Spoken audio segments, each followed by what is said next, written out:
As-Sunnah, As-Sunnah, As-Sunnah Foundation.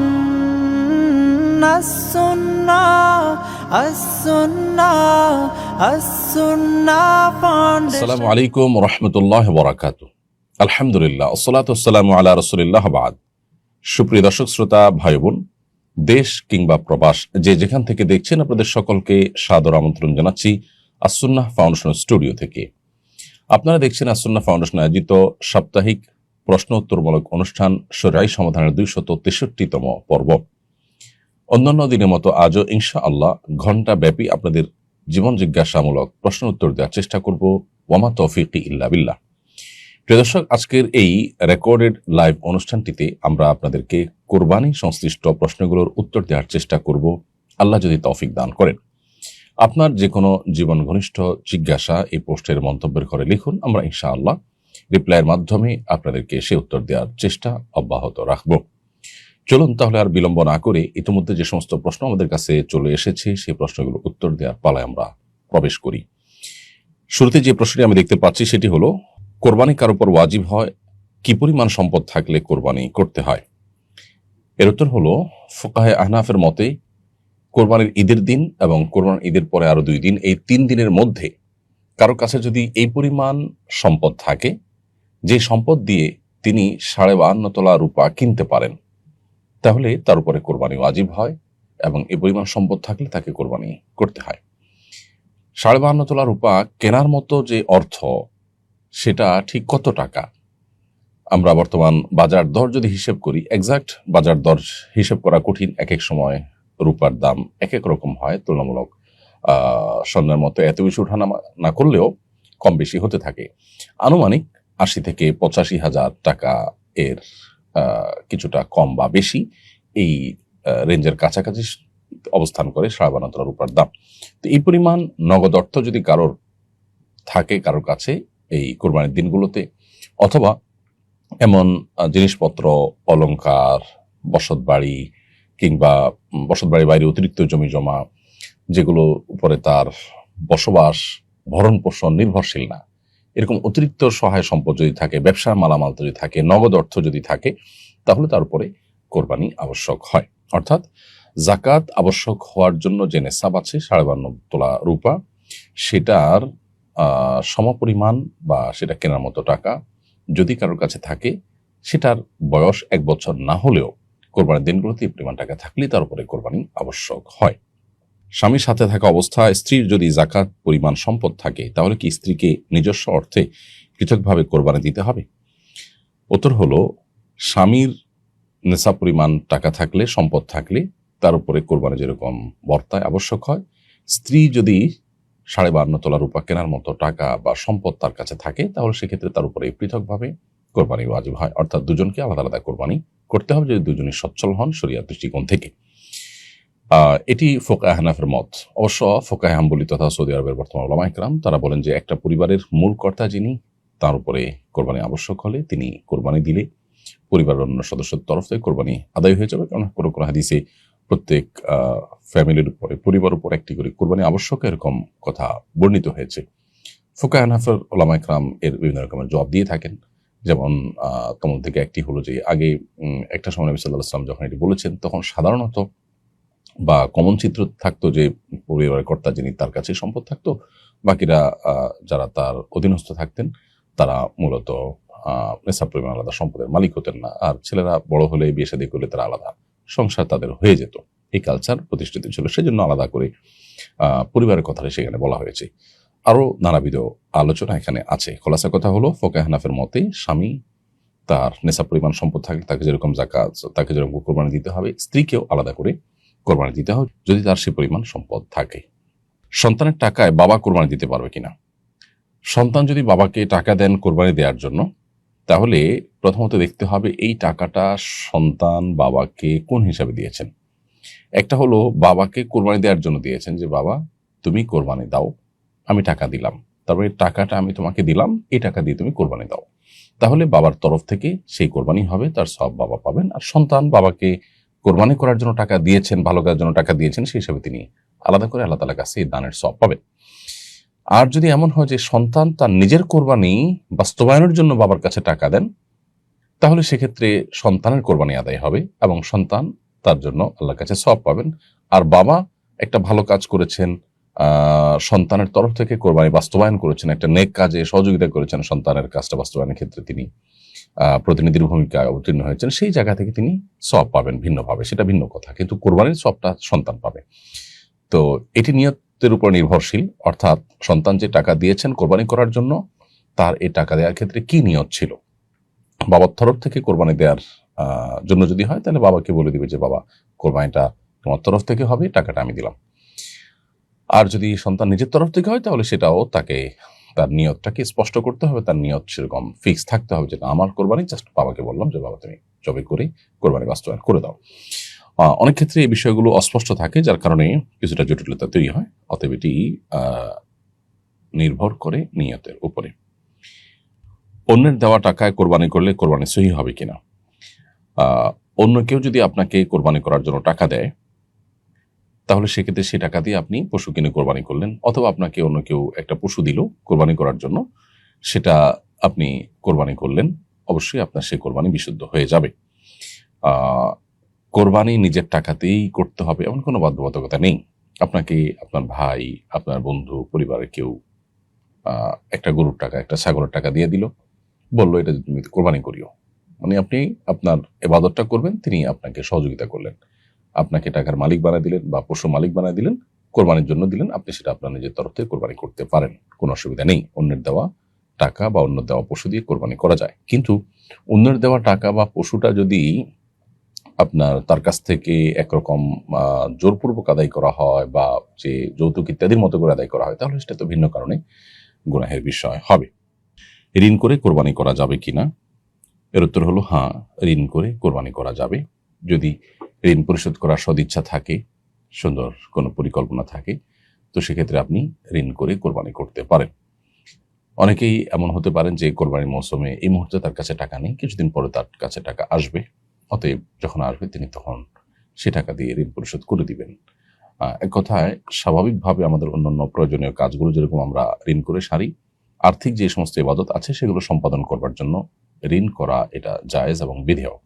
Nabi Karim সাল্লাল্লাহু আলাইহি ওয়াসাল্লাম, সাহাবা ইকরাম কোনো কোনো ক্ষেত্রে দান করার প্রয়োজনে কারোর কাছ থেকে লোন নিয়েছেন, লোন নিয়ে হয়তো কোনো অভাবী ব্যক্তিকে দান করেছেন, পরবর্তীতে সে লোনটা পরিশোধ করে দিয়েছেন। ঠিক একইভাবে যে কোনো আর্থিক ইবাদতই ঋণ করে, লোন করে করা যেতে পারে। কেউ হজ করবেন, তার কোনো টাকার টান আছে, তিনি সে টাকাটা লোন নিলেন, পরবর্তীতে সেটা পরিশোধ করবার তার সদিচ্ছা আছে, ব্যবস্থাপনা আছে, তিনি লোন পরে পরিশোধ করে দিলেন, তাতে তার হজ যেরকম আদায় হয়ে যাবে, কোরবানিও ঋণ করে আদায় করলে আদায় হয়ে যাবে। তবে কারোর যদি কোরবানির দিনগুলোতে কোরবানি করার জন্য নেশা পরিমাণ সম্পদ না থাকে, তাহলে সেক্ষেত্রে তার উপরে কোরবানি করা আবশ্যক নয়। এরপরে তিনি যদি নফল হিসাবে ঋণ করে করতে চান, সেই সুযোগ তার আছে। কারো যদি নেশা পরিমাণ সম্পদ না থাকে, তবু সারা বছর তিল তিল করে জমিয়ে কোরবানি দিতে চান, তাহলে দেওয়া যাবে কিনা? উত্তর হলো হ্যাঁ, অবশ্যই দেওয়া যাবে। কোরবানি একটা ইবাদত, এর বিপুল পরিমাণ সওয়াব রয়েছে। নবী সাল্লাল্লাহু আলাইহি ওয়াসাল্লামের গুরুত্বপূর্ণ একটি অনুসৃত আমল, বিধায় এই আমলটি সম্পাদন করবার জন্য, আল্লাহকে সন্তুষ্ট করবার জন্য কেউ যদি টাকা পয়সা জমিয়ে কষ্ট করে কোরবানি করেন, তো সেটা জায়েজ আছে। কোরবানি অন্য 10টি ইবাদতের মতোই, যেগুলোতে অর্থকড়ির প্রয়োজন হয়, সেগুলো অর্থকড়ি জমিয়ে মানুষ করতে পারে। যেমন আমরা দেখা যায় মাটির ব্যাংক ইত্যাদি করি, সেখানে ছোট ছোট অ্যামাউন্ট টাকা পয়সা, কয়েন ইত্যাদি জমিয়ে তারপর সেগুলো কোনো ভালো কাজে আমরা ব্যয় করি, কোনো দানের কাজে ব্যয় করি। ঠিক একইভাবে কোরবানির জন্য এরকম টাকা জমিয়ে কোরবানি করলে সেটি সম্পূর্ণ জায়েজ হবে, কোনো অসুবিধা নেই। কোরবানির টাকা যদি কোনো কারণে চুরি হয়ে যায় বা ছিনতাই হয়ে যায়, তাহলে কি ওই ব্যক্তির উপর কোরবানি দেওয়া ওয়াজিব থাকবে? কোরবানি করার জন্য যে টাকাটা আপনি রেখেছেন, সে টাকাটা যদি চুরি হয়ে যায়, ছিনতাই হয়ে যায়, বা কোরবানির পশুটাই ছিনতাই হয়ে গেল, কোরবানির পশুটাই চুরি হয়ে গেল, তাহলে আপনার উপরে কোরবানি আবশ্যক হবে কিনা? উত্তর হলো, যদি আপনার কোরবানির টাকা চুরি হওয়ার পর, গচ্ছা যাওয়ার পরও আপনার কাছে যে সম্পদ থাকে সেটা দিয়ে কোরবানি আপনার উপরে ওয়াজিব হয়, অর্থাৎ নেশা পরিমাণ সম্পদ যদি তারপরও থাকে, তাহলে আপনাকে কোরবানি অবশ্যই করতে হবে, এবং যে টাকা আছে সেটা দিয়ে আলাদা করে পশু কিনে আপনাকে কোরবানি করার দায়িত্ব নিতে হবে এবং ব্যবস্থা করতে হবে। কারণ চুরি হওয়ার পরও আপনার কাছে নেশাব পরিমাণ সম্পদ আছে এবং কোরবানি আপনি এখন বাস্তবায়ন করেন নাই, সো আলাদা করে যে টাকা আছে সে টাকা দিয়ে কোরবানির পশু কিনে আপনি কোরবানি করবেন। এখন প্রশ্ন হলো, যে টাকাটা চুরি হয়ে গেল, ছিনতাই হয়ে গেল, বা পশুটা চুরি হয়ে গেল, ছিনতাই হয়ে গেল, তো সেটা কারণে তো আমার লস হয়ে গেল। উত্তর হলো, সেটার সব পরিপূর্ণভাবে আপনি আল্লাহর কাছে পাবেন। মান হাম্মা বিহাসানাতিন ফালাম ইয়ামালহা, নবী সাল্লাল্লাহু আলাইহি ওয়াসাল্লাম বলেছেন, যদি কেউ ভালো কাজে নিয়ত করে আর ভালো কাজটি করতে না পারে, তো আল্লাহ তাআলার পক্ষ থেকে তার জন্য কুতিবাত লাহু হাসানা, তার জন্য বিনিময় লেখা হয়ে যায়। অতএব আপনি কোরবানির জন্য 20,000 টাকা জমা রেখেছেন, কিন্তু টাকাটা চুরি হয়ে গেল, ছিনতাইকারী নিয়ে গেল। যেহেতু আপনি এটা ভালো কাজের জন্য রেখেছেন, ভালো কাজে ব্যবহার করতে না পারলেও আপনার এটা সেই অর্থে লস হবে না, বরং এর সব আপনি আল্লাহর কাছে পাবেন। আর পরবর্তীতে নেশাব পরিমাণ টাকা থাকলে সেটা দিয়ে যদি আপনি কোরবানি করেন আলাদা করে, তাহলে সেক্ষেত্রে তার মূল সব তো আপনার কাছে থাকছেই। অতএব ইমানদার আসলে লস করবার মতো কোনো বিষয় এখানে নেই। দুই দিক থেকেই আপনি ইনশাআল্লাহ আল্লাহ তাআলার কাছ থেকে আজর লাভ করবেন। আর যদি চুরি বা গচ্ছা যাওয়া টাকা যাওয়ার পর আপনার নেশাব পরিমাণ আর টাকা না থাকে, ধরুন আপনার ছিলই 80-85,000 টাকা, সেখান থেকে 30,000 টাকার কোরবানির জন্য রেখেছেন, সে টাকাটা চুরি হয়ে গেল, তাহলে যা আছে তা দিয়ে তো আর নেশাব পরিমাণ সম্পদ তো আর নাই। অতএব সেটা কারণে কোরবানি আপনার উপর বর্তাবে না। তাহলে খোলাসা কথা হলো, চুরি বা গচ্ছা যাওয়ার পর যদি নেশাব পরিমাণ টাকা থাকে, তাহলে আলাদা করে কোরবানি করতে হবে, আর হারানো টাকার সওয়াব আল্লাহর কাছে আলাদা করে আপনি পাবেন। কোরবানির জন্য নির্ধারিত টাকা কোরবানি না করে কারো চিকিৎসা খরচ বা তাদের স্বাবলম্বী করার কাজে ব্যয় করলে এতে কি কোরবানির সওয়াব পাওয়া যাবে কিনা? উত্তর হলো, কোরবানি ছাড়া অন্য যে কোনো ভালো কাজে ওই টাকা ব্যয় করলে, কোরবানির টাকা ব্যয় করলে, তাতে সাদাকার সওয়াব, দানের সওয়াব হবে, যে কাজটা করেছেন সে কাজের সওয়াব হবে, কিন্তু কোরবানির সওয়াব হবে না। কোরবানির সওয়াব আদায় হওয়ার জন্য অবশ্যই আপনাকে কোরবানি সম্পাদন করতে হবে।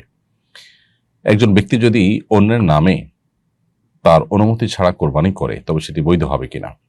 আপনি কারোর পক্ষ থেকে যদি কোরবানি করতে হয়, তাহলে সেক্ষেত্রে সেটা তাকে জানাবেন এবং তার অনুমতি নেবেন। মৃত ব্যক্তির তরফ থেকে কোরবানি হলে সেটা তো ভিন্ন বিষয়, কিন্তু জীবিত ব্যক্তির পক্ষ থেকে কোরবানি হলে তার তরফ থেকে কোরবানি আদায় হওয়ার জন্য তার অনুমতি নেওয়া এটা জরুরি। যদি তার পক্ষ থেকে অনুমতি নেওয়া ছাড়া আপনি কোরবানি করেন, তাহলে সেটা আপনার নিজের কোরবানি হিসাবে বিবেচিত হবে। তবে স্ত্রী বা সন্তান তাদের পক্ষ থেকে কোরবানি করলে, পরিবারের সদস্যদের তরফ থেকে কোরবানি করলে, কোরবানি অনুমতি ছাড়া করলেও হয়ে যাবে। কোরবানি ওয়াজিব ছেলের উপর, কিন্তু বাবার সম্মানার্থে ছেলে বাবার পক্ষ থেকে কোরবানি করলে জায়েজ হবে কিনা? কোরবানি যেহেতু আর্থিক ইবাদত, যার অর্থ আছে, যার সচ্ছলতা আছে, নেশা পরিমাণ সম্পদ আছে, তার উপর এটি আবশ্যক হবে, বর্তাবে। ছেলে সচ্ছল হওয়ার কারণে তার উপরে কোরবানি বর্তাবে হবে। বাবা যদি সচ্ছল না হন, তাহলে সেক্ষেত্রে বাবার উপর কোরবানি বর্তাবে না। এখানে রেসপেক্ট করা বা সম্মান দেখানোর কিছু নেই।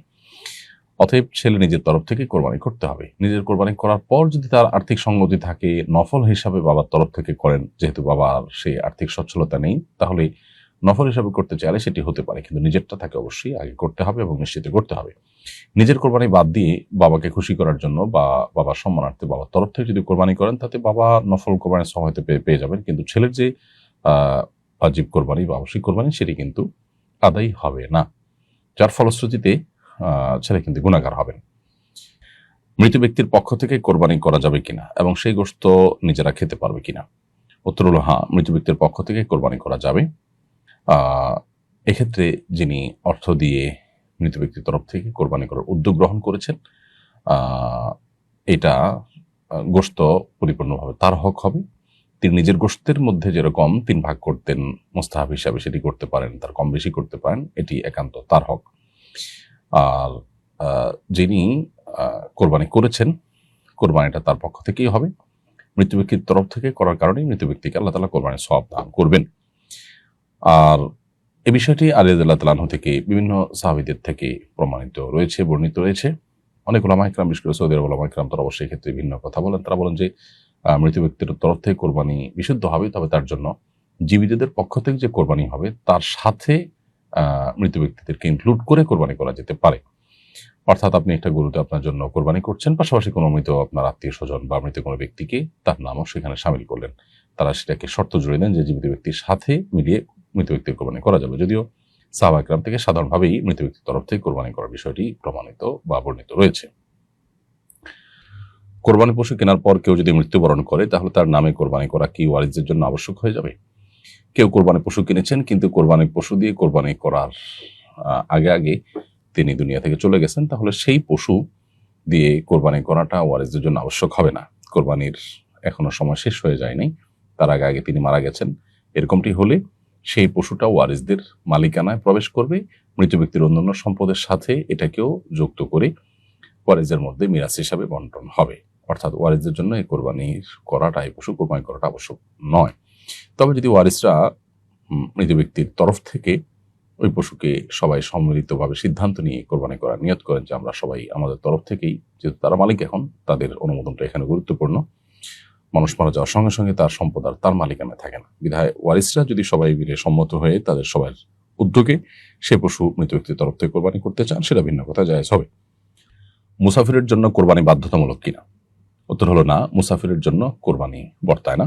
মুসাফির ব্যক্তি সফর অবস্থায় সচ্ছল, সেই হিসাবে তিনি যদি চান নফল কোরবানি করতে, সেক্ষেত্রে নফল হিসাবে কোরবানি করতে পারেন। তিনি সফরে আছেন সেখানে করতে পারেন, বা তার তরফ থেকে তার নিজ গন্তব্যে, নিজ ঠিকানা, নিজ আবাসে তার ওয়ারিসরা কেউ প্রতিনিধি হিসাবে কোরবানি করলেন, সেটা নফল হিসাবে বিবেচিত হবে। কারণ সফর অবস্থায় কোরবানি এর বিধানটি আসলে সেভাবে আবশ্যক হয় না বা বর্তায় না। যারা হজ করছেন তাদের কি দেশে কোরবানি করতে হবে? যারা হজ করছেন তারা হজের অংশ হিসাবে একটা কোরবানি করছেন, যেটাকে আমরা হজের কোরবানি বলছি। সেটা মূলত দমের শুকর বা আল্লাহ তাআলার কৃতজ্ঞতা আদায় করে পশু জবাই করা। যেহেতু আল্লাহ তাআলা উমরা এবং হজ দুইটাই সম্পাদনের তৌফিক দিয়েছেন তামাত্তু এবং কিরান হজকারীকে, সেজন্য শুকরিয়া আদায় করে তারা একটা পশু জবাই করবেন। এই শুকরিয়া আদায়মূলক যে পশু জবে, সেটাই হাজী সাহেবরা করে থাকেন, সেটা গতানুগতিক কোরবানি আসলে নয়, যদিও আমরা এটাকে কোরবানি বলি। অতএব সেটা আপন জায়গায় তো হাজির উপরে বর্তাবে, তিনি যদি তামাত্তু বা কিরান হাজি হয়ে থাকেন। এর পাশাপাশি তিনি যদি মুকিম হয়ে থাকেন তাহলে মূল কোরবানিটাও তার উপরে বর্তাবে। অনেকে হজ করতে যান, দীর্ঘদিন সেখানে থাকার নিয়ত করেন, অর্থাৎ মুকিম হয়ে যান, মুসাফির আর থাকেন না। মুসাফিরের বিধানের বাইরেতে যদি থাকেন, মুকিম হয়ে যান, অনেকদিন থাকার নিয়ত থাকে, তাহলে সেক্ষেত্রে তার উপরে হজের যে কোরবানি অর্থাৎ দমে শকর বা শুকরিয়া আদায় করে যে পশু জবাই, সেটা তো বর্তাবেই, পাশাপাশি কোরবানিও বর্তাবে। সেই কোরবানিটা তিনি যেখানে আছেন সেখানে অর্থাৎ সৌদি আরবে করবেন, নাকি দেশে কাউকে প্রতিনিধি হিসেবে নির্দেশ করবেন কাউকে কোরবানি সম্পাদন করার জন্য, সেটা একান্ত তার ব্যাপার। অর্থাৎ কোরবানি তার করতে হবে দমে শকর বা হজের যে কোরবানি সেটার পাশাপাশি। আর যদি মুসাফির হয়ে থাকেন, যেমন অনেকে শর্ট প্যাকেজে যান, মক্কাতে 7 দিন 8 দিন 9 দিন 10 দিন থাকবেন, আবার মদিনায় 4-5 দিন থাকবেন, তাহলে সেক্ষেত্রে শর্ট প্যাকেজ যারা যাচ্ছেন বা মুসাফির হিসাবে যারা গণ্য হচ্ছেন, তাদের জন্য আসলে মূল কোরবানি অর্থাৎ ঈদের দিনে যে সাধারণ কোরবানি সেটা আবশ্যক হয় না। অতএব তারা হজের কোরবানিটাই করবেন, আর অতিরিক্ত তাদের কোরবানি আবশ্যক হবে না। তারপরেও যদি তাদের তরফ থেকে দেশে কোরবানি করা হয় বা সেখানে এক্সট্রা কোরবানি করা হয় ঈদের দিন আলাদা করে, তো সেটা নফল হিসাবে হয়ে যাবে। আর হজের মূল কোরবানি যেটা দমে শকর, সেটা তো থাকছেই। কোরবানির সময় বাড়ির পুরুষ কেউ না থাকলে নারীরা কোরবানি করতে পারবে কিনা? উত্তর হলো, নারীরাও পশু জবাই করতে পারেন, পশু পুরুষরাই জবাই করতে হবে এমন কোনো কথা নেই। অতএব কোরবানির পশুও সাধারণ পশুর মতো মেয়েরা জবাই করতে পারবে। মেয়েরা নিজেরা ধরাধরি করলো বা কোনোভাবে জবাই করলো, সে জবে সম্পূর্ণ হালাল হবে, বিশুদ্ধ হবে। জবে বিশুদ্ধ হওয়ার জন্য পুরুষ বা নারীর কোনো পার্থক্য নেই এবং কোনো শর্ত নেই। এক পশুতে কতজন শরিক হতে পারবে? উত্তর হলো, একটা পশুতে একজন শরিক হবে যদি সেই পশু হয় ছাগল, ভেড়া বা দুম্বা। আর যদি সেই পশু হয় গরু, মহিষ বা ওট, তাহলে সেক্ষেত্রে সর্বোচ্চ 7 জন শরিক হতে পারবে। এই 7 জনের অতিরিক্ত যদি শরিক হয় তাহলে সেক্ষেত্রে সেটি কোরবানি হিসাবে বিশুদ্ধ হবে না। পশুর গোশত খাওয়া হালাল হতে পারে, জাস্ট কোরবানি হবে না। কোরবানি হতে হলে সর্বোচ্চ 7 জন হতে হবে, আর সর্বনিম্ন 1 জন হবে। অর্থাৎ 1 জন, 2 জন, 3 জন, 4 জন, 5 জন, 6 জন, 7 জন, যে কোনো সংখ্যক মানুষ একটা গরুতে বা একটা মোটে শরিক হতে পারবেন। শরিকে কোরবানি দিলে সবাইকে কি সমান টাকা দিতে হবে? সামর্থ্যের ভিত্তিতে কেউ কম বেশি দিলে অসুবিধা হবে কিনা? শরিকে কোরবানি দিতে হলে প্রত্যেককে সমান ভাগে দিতে হবে এমন জরুরি নয়। কেউ 1 শরিক, কেউ 2 শরিক, কেউ 3 শরিক এভাবে নিতে পারেন। তবে একজনকে কমপক্ষে 1টি শরিক নিতে হবে, 1টি ভাগ নিতে হবে। একটি বড় পশু অর্থাৎ গরু, মহিষ, উটে যেখানে 7 শরিক পর্যন্ত থাকতে পারে, 7 জন পর্যন্ত অংশীদার থাকতে পারে, সেখানে একজন কমপক্ষে 1টা শরিক হতে হবে। 1টা শরিক যদি একাধিক ব্যক্তি অংশগ্রহণ করেন তাহলে সেটিতে কোরবানি বিশুদ্ধ হবে না, সেটি জায়েজ হবে না। কারণ ভগ্নাংশ দিয়ে কোরবানি দেওয়া চলবে না, পূর্ণাঙ্গ একটা অংশ থাকতে হবে। কারণ যদি টাকা কম থাকে তাহলে বাকিরা তাকে টাকা দিয়ে একটা অংশের মালিক করে দিবে, যেটা আমরা তোমাকে টাকা দিয়ে হেল্প করলাম, সহযোগিতা করলাম, দান করলাম, তুমি এটা দিয়ে কোরবানি করো। তাহলে সেক্ষেত্রে একজনের তরফ থেকেই কোরবানিটা হবে, যদিও টাকা কয়েকজন দিয়েছেন, কারণ তারা টাকা দিয়ে একজনকে মালিক বানিয়ে তার তরফ থেকে শরিক করেছেন। সো কোরবানি, শরিকানা কোরবানি জায়েজ হওয়ার জন্য এটা গুরুত্বপূর্ণ শর্ত যে শরিকদের সবাইকে পূর্ণাঙ্গ একটা শরিক কমপক্ষে এর ভাগ নিতে হবে। কেউ চাইলে 2, 3, 4, 5 যে কোনো সংখ্যক ভাগ তিনি নিতে পারেন, কিন্তু একটা ভাগ পূর্ণাঙ্গ হতে হবে। এক ভাগ এটাকে আবার ভাগ করে একাধিক ব্যক্তি নিতে পারবে না, তাহলে সেক্ষেত্রে কারোর কোরবানি কিন্তু সহি হবে না। শরিকদের কারো উপার্জন হারাম হলে কি সবার কোরবানি বাতিল হয়ে যাবে? শরিকদের মধ্য থেকে কেউ একজন হারাম উপার্জন থেকে যদি কোরবানি করেন, তাহলে সেক্ষেত্রে তিনি হারাম উপার্জন থেকে কোরবানি করেছেন, সেজন্য কোরবানির সওয়াব থেকে বঞ্চিত হবেন। নবী করিম সাল্লাল্লাহু আলাইহি ওয়াসাল্লাম বলেছেন, ইন্নাল্লাহা তাইয়্যিবুন লা ইয়াকবালু ইল্লা তাইয়্যিবা, আল্লাহ তাআলা পবিত্র, পবিত্র ছাড়া কোনো কিছু গ্রহণ করেন না, অর্থাৎ হারাম কোনো কিছু দান করলে আল্লাহ তাআলা সেটা গ্রহণ করেন না। বিধায় হারাম টাকা দিয়ে কোরবানি করলে সেই কোরবানির সওয়াব তিনি আল্লাহর কাছে পাবেন না। তবে অন্য শরিক যারা আছেন সেই শরিকদের কোরবানি বিশুদ্ধ হয়ে যাবে, কারণ আল্লাহ তাআলা কোরআন কারীমে একাধিক জায়গায় বলেছেন, আল্লাহ তাযিরু ওয়াজরাতুন উযরা উখরা, কারোর পাপের বোঝা অন্য কেউ বহন করবে না। তবে অন্যান্য শরিকরা জেনে শুনে হারাম উপার্জনকারী ব্যক্তিকে তাদের সাথে শরিক নেওয়া তাদের জন্য জায়েজ নয়, উচিত নয়। তাদের অজান্তে কেউ যদি হারাম উপার্জনকারী তাদের সাথে শরিক হয়ে যান, তাতে তাদের কোরবানির অসুবিধা হবে না, অর্থাৎ তাদের কোরবানি হয়ে যাবে ইনশাআল্লাহ তাআলা। কোরবানি গরুতে আকিকার ভাগ দেওয়া যাবে কিনা? উত্তর হলো, কোরবানি গরুতে আকিকার ভাগ অনেক উলামা ইকরামের মতেই দেওয়া যাবে। বিশেষ করে আমাদের দেশ উলামা ইকরাম, উলামায়ে আহনাফ দেওয়া যাবে সেই মত দিয়ে থাকেন। আরবের উলামা ইকরাম, সৌদি আরবের উলামা ইকরাম সহ হাম্বলী মাযহাবের উলামা ইকরাম অনেকেই বলেন যে দেওয়া যাবে না। উভয় পক্ষের উলামাদেরই যার যার মতের সপক্ষে যুক্তি এবং দলিল প্রমাণ রয়েছে। যারা মনে করেন দেওয়া যাবে, উলামায়ে আহনাফ, তাদের যুক্তি এবং দলিল হলো যে কোরবানি এবং আকিকা একই টাইপের ইবাদত, বিধায় একটা গরুতে 7 জন ব্যক্তির তরফ থেকে কোরবানি যেহেতু যথেষ্ট হবে, অতএব তার কোনো একটা ভাগ আকিকা হিসাবে যথেষ্ট হবে। ছেলে হলে যেহেতু 2টা ছাগল দিতে হয়, অতএব আকিকা গরুতে 2 ভাগ দিলে একটা ছেলের তরফ থেকে আকিকা হিসাবে যথেষ্ট হবে। মেয়ে হলে 1 ভাগ দিলে আকিকার তরফ থেকে যথেষ্ট হবে। একই গরুতে কেউ কোরবানি করতে চাইলে সেটাও করতে পারে, এটা হলো উলামা আহনাফের মত। কারণ আকিকা এবং কোরবানি 2টা একই টাইপের ইবাদত, যেহেতু একই টাইপের ইবাদত, অতএব একসাথে দিতে অসুবিধা নেই, এটা হলো তাদের যুক্তি। আর উলামায়ে আরব, বিশেষ করে হাম্বলী মাযহাবের উলামা ইকরাম যারা নিষেধ করেন, তারা বলেন যে কোরবানি এবং আকিকা 2টা মৌলিক টাইপ এক হলেও পার্থক্য আছে। আকিকার ক্ষেত্রে নেসাবের বিষয় নেই। আকিকা এটা সন্তান জন্মের 7ম দিনে দিতে হয়, কোরবানি ঈদের দিনে দিতে হয়। এখন কোরবানি এবং আকিকা একসাথে দিতে গিয়ে বেশিরভাগ মানুষই আকিকার সময়টাকে পেছাতে কোরবানির জন্য কোনো যৌক্তিক কারণ ছাড়া অপেক্ষা করেন। তো এক্ষেত্রে তারা 7ম বা 14তম বা 21তম দিনে আদায় করার যে মুস্তাহাব আমল আছে, সেটা থেকে তারা মাহরুম হন, বঞ্চিত হন। সেজন্য এটা অ্যাভয়েড করে আকিকা যথাস্থানে, অর্থাৎ 7ম, 14তম বা 21তম দিনের মধ্যে দিলে উত্তম। কোনো কারণ যদি না দেন, কোরবানি ঈদের সময় দেন, তো আদায় হয়ে যাবে, এবারে কারো ভিন্ন মত নেই। তবে একই গরুতে আকিকা কোরবানিকে মেশানো যাবে কিনা, এটা নিয়ে ভিন্ন মত আছে। কেউ যদি ইখতিলাফের ঊর্ধ্বে উঠতে চান, তাহলে সেক্ষেত্রে আলাদা আলাদা দিতে পারলেই ভালো। ছাগল বা গরু কোরবানি দেওয়ার ক্ষেত্রে নর বা মাদির কোনো পার্থক্য আছে কিনা, বলদ বা গাই গরু দিয়ে কোরবানি দেওয়া যাবে কিনা?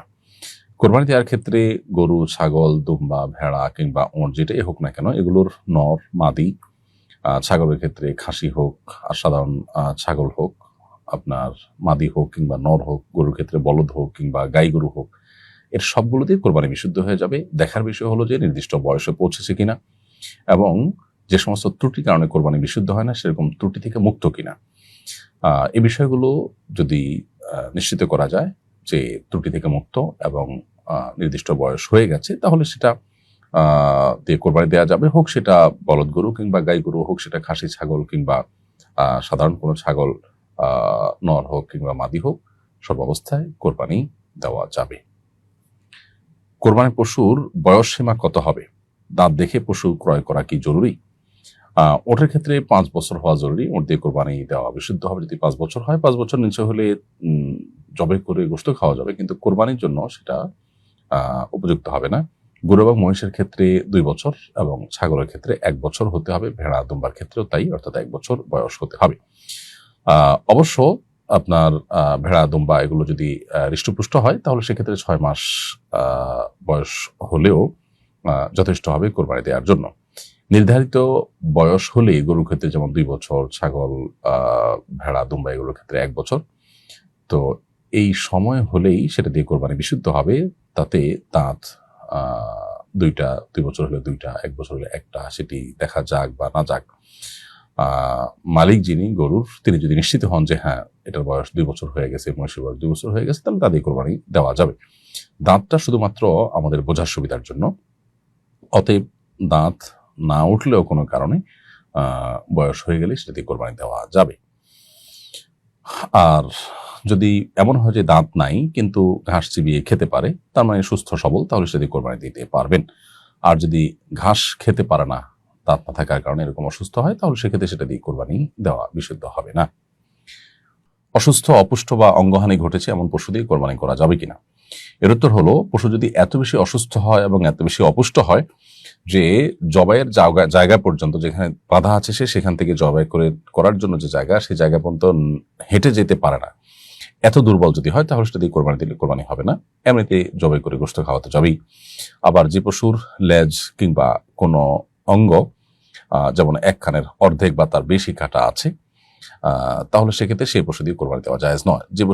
যে পশুর আপনার জন্মগতভাবে লেজ নেই, সে পশু দিয়েও কোরবানি দেওয়া জায়েজ নয়। অন্ধ পশু, যে পশু ঘাস কোনটা ঘাস নয় এতটুকু ফরাক পার্থক্য করতে পারে না, এরকম যদি অন্ধ হয় তাহলে সেই পশু দিয়ে কোরবানি দেওয়া জায়েজ নয়। ঠিক একইভাবে যে পশু 3 পায়ে চলে, 1 পা মাটিতে রাখতেই পারে না বা ভর করতে পারে না, এমন পশু দিয়েও কোরবানি দেওয়া জায়েজ নয়। অর্থাৎ একেবারে সুস্পষ্ট অসুস্থ, অঙ্গহানি হয়েছে সামান্য পরিমাণে, বরং অর্ধেক বা তারও বেশি কোনো একটা অঙ্গহানি হয়েছে, এরকম, বা একেবারে অপুষ্ট, দুর্বল, অন্ধ, এরকম পশু দিয়ে কোরবানি দিলে কোরবানি বিশুদ্ধ হবে না, সেটার জবাই করে গোশত খাওয়া যেতে পারে।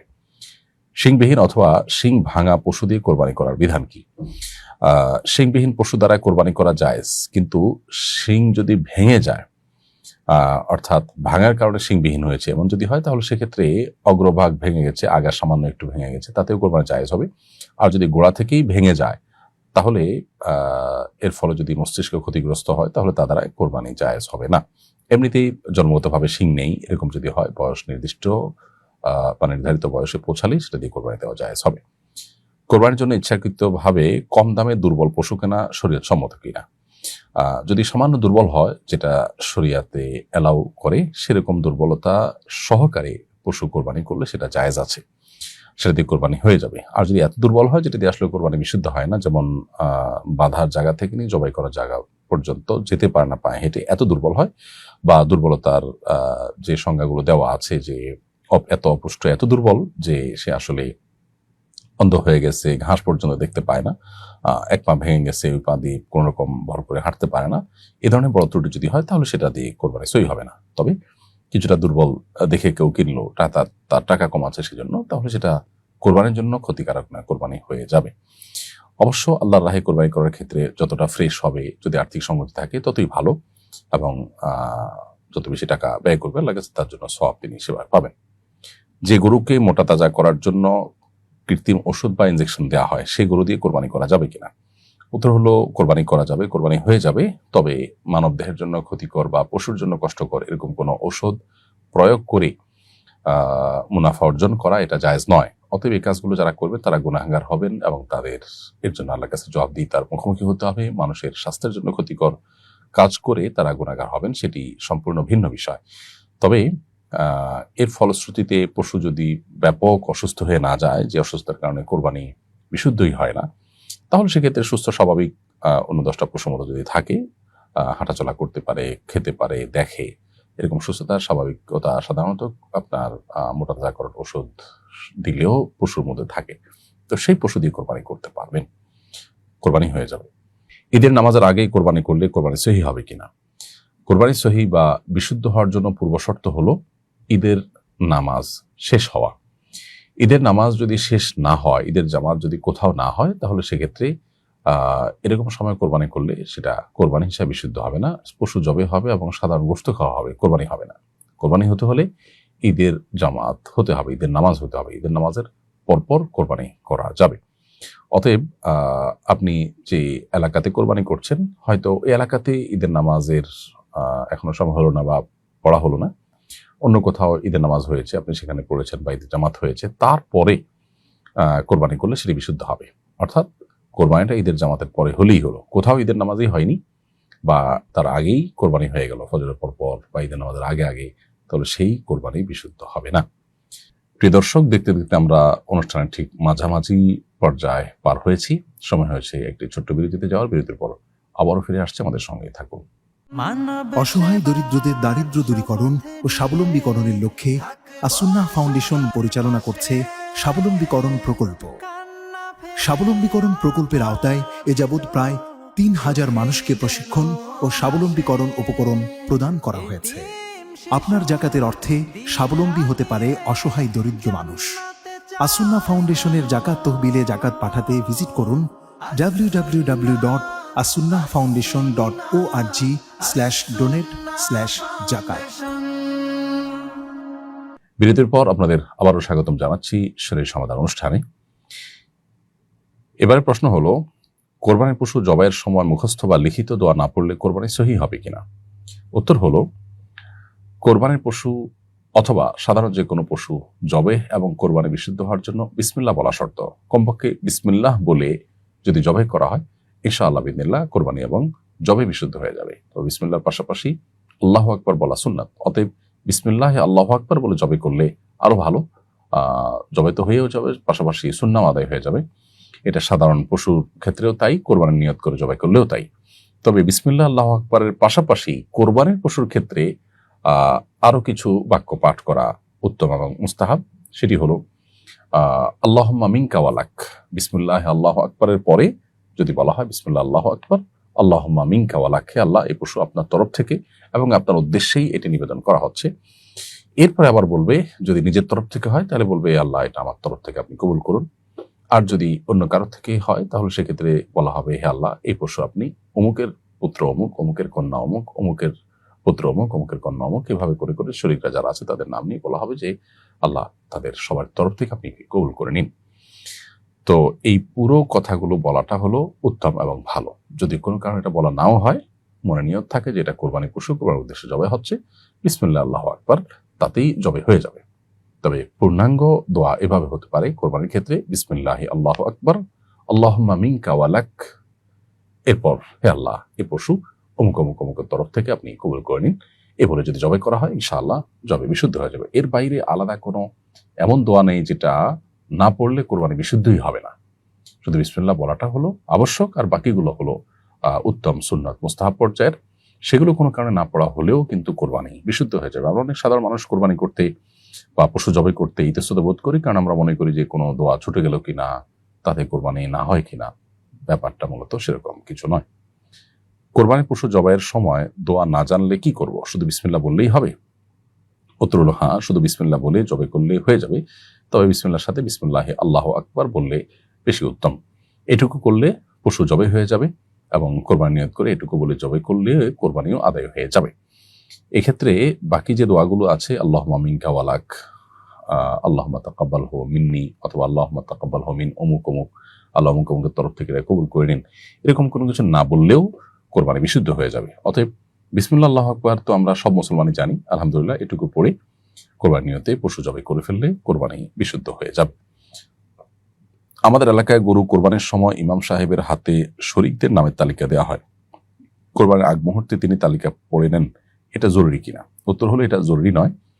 তবে তাদের নামগুলো উল্লেখ করে যদি বলা হয়, আল্লাহ আপনি অমুক অমুক অমুক, অমুকের ছেলে অমুক, অমুকের মেয়ে অমুক, এভাবে সবার নামগুলো উল্লেখ করে যদি বলা হয় যে তাদের সবার তরফ থেকে এই পশুটিকে আপনি কবুল করে নিন, কোরবানি হিসেবে এটা কবুল করে নিন, এরকম বলে যদি করা হয় সেটা উত্তম।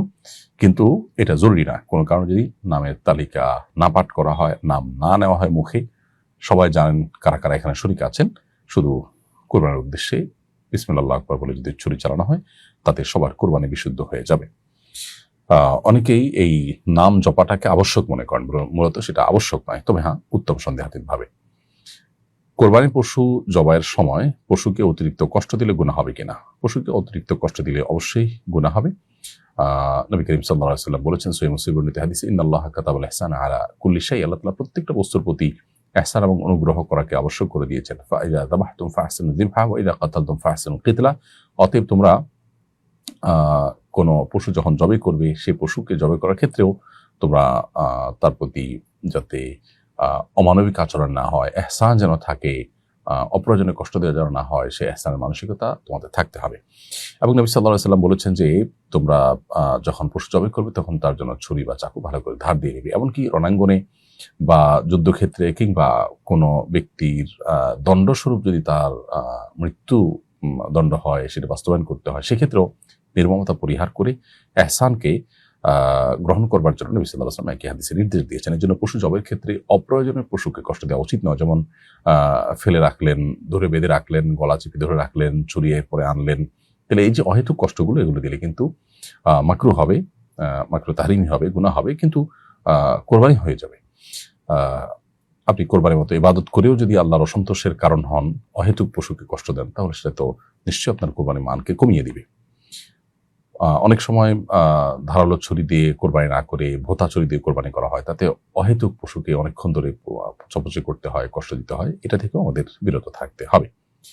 পশু জবাইয়ের পর নিস্তেজ হওয়ার আগেই চামড়া খসানো বা অন্য কোনো অঙ্গ কাটা যাবে কিনা? উত্তর হলো, পশু জবের আগেই, জবাই করেছেন, নিস্তেজ হওয়ার আগেই, প্রাণ পরিপূর্ণভাবে বের হওয়ার আগেই যদি রক কাটা শুরু করেন, চামড়া ছেলা শুরু করেন, অনেক কষারে যেটা করেন, তাড়াহুড়া করে তাদের অন্য কাজ আছে সেজন্য 2-4-5টা মিনিট অপেক্ষা করেন না, এরকম করলে সেটা মাকরুহ তাহরিমি হবে, গুনাহ হবে। কারণ পশুর প্রতি সেটা অমানবিক আচরণ হয় এবং পশুকে অহেতুক কষ্ট দেওয়া হয়। প্রাণটা বের হওয়ার জন্য অপেক্ষা করে প্রাণ বের হওয়ার পর তাকে কাটাছেঁড়ার কাজ শুরু করতে হবে। কোরবানি পশুর পেটে কোরবানির আগে বা পরে বাচ্চা পাওয়া গেলে বিধান কি? উত্তর হলো, সে বাচ্চা জবাই করে দিতে পারেন, জবাই করে তার গোশত আপনি খেতে পারেন আপনার খেতে মন চাইলে। আর যদি রুচিতে না দেয়, সেটা আপনি যা খুশি করতে পারেন, চাইলে আপনি ফেলে দিতে পারেন যদি না খেতে চান। আর জীবিত সাদাকাও করে দিতে পারেন যদি মনে হয় যে এত ছোট বাচ্চা গরুর বা ছাগলের সেটা আমরা জবাই করলে আসলে খেতে পারবো না বা আমাদের রুচিতে কুলাবে না বা খাওয়া হবে না, সেক্ষেত্রে আপনি যদি সাদাকা করতে চান, সেটা সাদাকাও করে দিতে পারেন। ওই বাচ্চাটা কোনো গরিব দুঃখী অভাবী মানুষকে দান করে দিলেন, সেটাও করতে পারেন, তবে নিজে ভোগ করে রাখতে পারবেন না। কোরবানির পশুর পেটে যা কিছু আছে সেটাও হয় কোরবানি করবেন, না হলে সাদাকা করে দিবেন জীবিত অবস্থাতে। কোরবানির পশু যদি জবাইয়ের আগে হারিয়ে যায় কিংবা চুরি হয়ে যায়, তাহলে করণীয় কি? কোরবানি পশু জবাইয়ের আগে যদি হারিয়ে যায় বা চুরি হয়ে যায়, তাহলে সেক্ষেত্রে নেসাবের মালিক যদি হন, অর্থাৎ পশু হারিয়ে গেছে তারপরও আপনার কাছে যে টাকা আছে, যে সম্পদ আছে, তা দিয়ে আপনি নেসাবের মালিক, 52 তোলা রূপা কেনার মতো সচ্ছল আপনি যদি থাকেন, তাহলে সেক্ষেত্রে অন্য পশু কিনে আপনাকে কোরবানি করতে হবে। আর যদি পশু চুরি হয়ে গেছে, হারিয়ে গেছে বা মারা গেছে, এরপরে আপনার যে সম্পদ আছে সেটা নেসাব পরিমাণ নাই, ধরুন আপনার কাছে ছিলই মোট 90,000 টাকা, আপনি 50,000 টাকা দিয়ে পশু কিনেছেন বা 30,000 টাকা দিয়ে পশু কিনেছেন, এখন যে টাকা আছে তা দিয়ে তো আর আপনার 52 তোলা রূপা কেনার মতো টাকা নয়, তাহলে নেসাবের নিচে চলে আসলে তাহলে আর সেই ব্যক্তির উপর কোরবানি আবশ্যক হবে না। আর যদি নেসাব এর মালিকানা থাকে চুরি হওয়ার পরও, তাহলে আরেকটা পশু কিনে আপনাকে কোরবানি করতে হবে। ঈদের 3 দিনের মধ্যে রাতে কোরবানি পশু জবাই করলে কোরবানি আদায় হবে কিনা? উত্তর হলো, 3 দিন আর 2 রাতে কোরবানি করলে বিশুদ্ধ হবে। অর্থাৎ জিলহজের 10 তারিখ তথা ঈদের দিন সকালে ঈদের নামাজের পর থেকে কোরবানির ওয়াক্ত শুরু হয়। অতএব পুরো দিন এবং 10 তারিখ দিবাগত রাত, আবার 11 তারিখ পুরো দিন এবং দিবাগত রাত, আর 12 তারিখ পুরো দিন কোরবানি করলে বিশুদ্ধ হবে। 12 তারিখ দিবাগত রাতে কোরবানি করলে সেটা আর বিশুদ্ধ হবে না। তাহলে 10 তারিখ দিবাগত রাত বা 11 তারিখ দিবাগত রাত, এই 2 রাতে কোরবানি করলে কোরবানি হয়ে যাবে। যদিও রাতে কোরবানি করতে অনেক ওলামা কেরাম মাকরুহ বলেছেন, কারণ রাতে সুস্পষ্টভাবে সবকিছু দেখা যায় না, রব ইত্যাদি কাটা যায় না, এইসব কারণে রাতে কোরবানি করাকে তারা মাকরুহ বলেছেন। বাট কোরবানি হয়ে যাবে রাতে করলেও। 2 রাত এবং 3 দিন, 10 তারিখ দিবাগত রাত, 11 তারিখ দিবাগত রাত কোরবানি করলে কোরবানি হয়ে যাবে। কোরবানির গোশত বন্টনের উত্তম পদ্ধতি কি? কোরবানির গোশত 3 ভাগে ভাগ করা আবশ্যক কিনা? উত্তর হলো, 3 ভাগে ভাগ করা আবশ্যক নয়, তবে 3 ভাগে ভাগ করা মুস্তাহাব বা উত্তম। একটা হলো এক অংশ নিজে খাওয়া, আর এক অংশ বন্ধু বান্ধব আত্মীয় স্বজনকে দেওয়া, আর এক অংশ অসহায় গরিব মানুষদেরকে দেওয়া। কোরআনে কারিমে আল্লাহ তাআলা একাধিক জায়গায় সে বিষয়ে আমাদেরকে নির্দেশনা দিয়েছেন। ফাকুলু মিনহা ওয়া আত'ইমুল কানিআ ওয়াল মু'তাররা। কোরবানির পশুর গোশত তোমরা নিজেরা খাও আর যারা তুষ্ট, কারো কাছে চায় না, আছে তারপরে তাদেরকে দিলে, পাড়া প্রতিবেশী, বন্ধু বান্ধব, আত্মীয়স্বজন, আর যারা অভাবী, দুস্থ, অসহায়, তাদেরকে দিলে। এই তিনভাবে কোরবানি গোশতকে ভাগ করা, বন্টন করা বা ব্যবহার করার জন্য আল্লাহ তাআলা আমাদেরকে নির্দেশনা দিয়েছেন। তো এই নির্দেশনা মানাটাকে ফরজ বা ওয়াজিব কোনো ফকি বলেন না, মুস্তাহাব পর্যায়ের, অর্থাৎ 3 ভাগে ভাগ করতে পারলে উত্তম। কিন্তু হুবহু ভাগ করা বা আপনার 3 ভাগই আবশ্যিকভাবে করা এটা জরুরি না। যদি কম বেশি হয় তাতে সমস্যা নেই। উত্তম হয় 3 ভাগে ভাগ করতে পারলে। কোরবানি গোশত ফ্রিজে সংরক্ষণ বা শুকানো করা যাবে কিনা? কোরবানির গোশত ফ্রিজে সংরক্ষণ করে যেমন খাওয়া যাবে, একইভাবে রোদে শুকিয়ে সেটাকে সংরক্ষণ করে রান্না করে খাওয়া যাবে। এটি কোনো নাজায়েজ বিষয় নয়। আমাদের সমাজে একসময় মানুষের মধ্যে এটি কুসংস্কার জন্য বিশ্বাস ছিল যে কোরবানির গোশত শুকিয়ে খাওয়া যায় না, ফ্রিজে রাখা যায় না। মূলত দুইটাই করা যাবে। তবে এটা ঠিক যে আপনার পুরো কোরবানির পশুর গোশতটাই আপনি সংরক্ষণ করে দিলেন, সামান্য কিছু দিলেন বা দিলেন না, এটা উত্তম নয়। সন্দেহাতীতভাবে এটি পুরোটাই আমরা আল্লাহর উদ্দেশ্যেই নিবেদন করে ফেলেছি। মূলত কোনোটাই আমাদের কাছে ব্যাক আসার কথা নয়। অন্য সাধারণ দান যেরকম দান করলে সেটা দিয়ে দিতে হয়, এটা এক প্রকার আল্লাহর উদ্দেশ্যে আমি নিবেদন করলাম, দানের মতোই, এটা আমার কাছে ব্যাক আসার কথা নয়। আল্লাহ তাআলা আমাকে তিনি উপহার হিসাবে দিয়েছেন। আমরা বলেছি আল্লাহ আপনাকে দিয়েছি, আল্লাহ সেটা অ্যাকসেপ্ট করে আমাদেরকে আবার খেতে দিয়েছেন। অতএব সেটার সবটুকু না খেয়ে আল্লাহর নির্দেশনা মোতাবেক কিছু খেয়ে কিছু দান করা উত্তম। বাকি যদি কেউ রেখে খান, তার কোরবানি হয়ে যাবে। কোরবানির গোশত রান্না করে বিতরণ করা উত্তম নাকি কাঁচা গোশত দান করা উত্তম?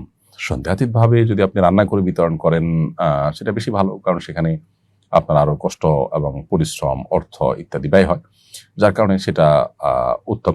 এই জন্য হাফিজ ইবনুল কাইয়িম রাহিমাহুল্লাহ আকিকার গোশত এটাকে রান্না করে খাওয়া উত্তম বলেছেন। কোরবানি গোশতের বিধানের ক্ষেত্রেও একই, রান্না করে খাওয়া উত্তম। তবে কাঁচা গোশত দিলে অনেক সময় দেখা যায় যে গরিব তার সুবিধা মতো রান্না করে খেতে পারেন। তো এটা আসলে অনেকটাই অবস্থার উপর নির্ভর করে। কোনো ব্যক্তিকে কাঁচা গোশত দিলে যদি তার উপকার বেশি হয়, তাহলে তাকে কাঁচা গোশত দিবেন। আর কাউকে রান্না করা গোশত দিলে যদি তার উপকার বেশি হয়, যেমন একজন ব্যাচেলর, তার রান্না করার ব্যবস্থা নেই, তাকে তাহলে রান্না করা গোশত দেওয়াটাই উত্তম হবে। অর্থাৎ পুরো বিষয়টা অবস্থার উপর ভ্যারি করে। কাউকে কাঁচা দিলে একটু বেশি দিবেন, রান্না করা দিলে হয়তো এতটা দিবেন না। তাহলে তার জন্য বেশি পাওয়াটা যদি অধিকতর উপযোগী হয়, তাহলে সেক্ষেত্রে তার জন্য কাঁচা দেওয়া উত্তম। এটা নির্ভর করে পরিস্থিতির উপরে। অনেক এলাকায় বাধ্যতামূলকভাবে কোরবানির গোশত 1/3 দিতে হয়, সেখান থেকে লিস্ট ধরে ধরে গরিবদেরকে দেওয়া হয়। এটা জায়েজ কিনা? এটা জায়েজ নয়। কারণ কোরবানি কারক যারা, কোরবানি কর্তা যারা, তারা তাদের কোরবানির পশু থেকে 3 ভাগ করবেন নাকি 2 ভাগ করবেন, এটা তাদের একান্ত নিজস্ব ব্যাপার। শরীয়ত তাদেরকে 3 ভাগ করতে উৎসাহ দিলেও বাধ্য করেনি। এখন আপনি যদি মহল্লা থেকে 3 ভাগের 1 ভাগ তুলে নিয়ে যান, তার ছাগলটাতে যা গোশত হয়েছে তার 1 ভাগ আপনি নিয়ে যান, মহল্লার কিছু লোকেরা সবার কাছ থেকে কালেকশন করে এরপরে গরিবদেরকে সুষম বন্টন করে দেন। বাহ্যিক দৃষ্টিকোণ থেকে এটা ভালো কাজ, কিন্তু যিনি কোরবানি করেছেন গোশতের মালিকানা তার, আল্লাহ তাআলা তাকে দিয়েছেন। আল্লাহ তাকে অ্যাডভাইস করেছেন 3 ভাগ করার জন্য, কিন্তু বাধ্য করেননি। এখন তিনি যদি সেটা কম বেশ করেন সেটা তার ব্যাপার, কিন্তু আপনি তো তার থেকে নিয়ে আসছেন এমন একটা সিস্টেমে যেটা অনেকটাই তিনি বাধ্য, অর্থাৎ 3 ভাগে 1 ভাগ সবার কাছে নিয়ে নিচ্ছেন, কেউ চাইলে কম বেশি দিতে পারছে না। তো এই যে যেটা আল্লাহ তাআলা বাধ্য করেন সেটা আপনি বাধ্য করলে সেটা নাজায়েজ হবে। আবার অনেক সময় একজন মানুষ তিনি তার 3 ভাগের 1 ভাগ যেটা গরিবকে দেওয়ার কথা সেটা তার মতো, কোনো গরিবকে দিবেন, কোনো গরিবকে বেশি দিবেন, কম দিবেন, এটা একান্ত তার বিষয়। আপনি নিয়ে আপনার মতো করে যখন বন্টন করবেন তখন তার স্বাধীনতা থাকে না, যেহেতু জিনিসটা আল্লাহ তাআলা তাকে দিয়েছেন, মালিকানাটা তার, যার কোরবানি। সো তার স্বাধীনতায় হস্তক্ষেপ করা জায়েজ নয়। যদি সন্তুষ্ট চিত্তে কেউ এরকম করেন সেটা ভিন্ন বিষয়। আর যদি কোনো এলাকাতে এরকম সিস্টেম থাকে, তাহলে সেক্ষেত্রে অপশন থাকা উচিত, কেউ চাইলে 3 ভাগের 1 ভাগ দিয়ে যাবে, কেউ চাইলে কম বেশিও দিতে পারবে। তাহলে সেটা এলাকাবাসী উদ্যোগ নিয়ে সুষম বন্টন করলেন, সেটা ভিন্ন বিষয়, জায়েজ হতে পারে। কিন্তু আমাদের দেশে যেটা প্রচলিত আছে যে মাতবররা যান, সবাই একরকম বাধ্য সিস্টেমের কাছে যে 3 ভাগের 1 ভাগ দিতেই হয়, এটাকে নিয়মে পরিণত করা হয়েছে, সেটা কিন্তু জায়েজ নয়। ভিন্ন ধর্মের মানুষকে কোরবানির গোশত দেওয়া যাবে কিনা? উত্তর হলো হ্যাঁ, অন্য ধর্মের মানুষকে কোরবানির গোশত দেওয়া যাবে এবং কোরবানির গোশত রান্না করে সেটাও খাওয়ানো যাবে। যদি তারা খেতে চান তাদেরকে দিতে বা রান্না করে খাওয়াতে কোনো অসুবিধা নেই। কোরবানির গোশতের সাথে মুসলমানরাই খেতে পারবে, অন্য ধর্মের মানুষকে দেওয়া যাবে না, এমন কোনো কথা নেই। কোরবানির চামড়া নিজেরা ব্যবহার করা যাবে কিনা নাকি সাদাকা করতে হবে? উত্তর হলো কোরবানির চামড়া এটা গোশতের মতোই, অর্থাৎ গোশত যেরকম নিজে আপনি খেতে পারেন, চামড়াও আপনি চাইলে নিজে প্রসেস করে ব্যবহার করতে পারেন।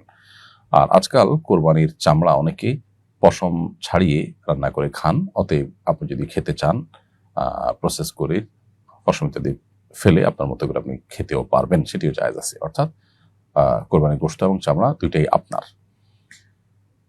এরপরে প্রশ্ন হলো, কোরবানির চামড়া বিক্রির টাকা মসজিদে দান করা যাবে কিনা? উত্তর হলো, কোরবানির পশুর গোশত যেরকম বিক্রি করা উচিত নয়, ঠিক একইভাবে চামড়াও আসলে বিক্রি করা উচিত নয়। আপনি চামড়া দান করে দিবেন অথবা নিজে ভোগ করবেন। যদি বিক্রি করে ফেলেন তাহলে সেক্ষেত্রে সেটা গরিব দুঃখীদেরকে দান করবেন, কোনো মসজিদে দান করবেন না। জবাইকারীকে চামড়া বা গোশত দেওয়া যাবে কিনা? উত্তর হলো, জবাইকারীকে পারিশ্রমিক হিসাবে চামড়া বা গোশত দেওয়া যাবে না।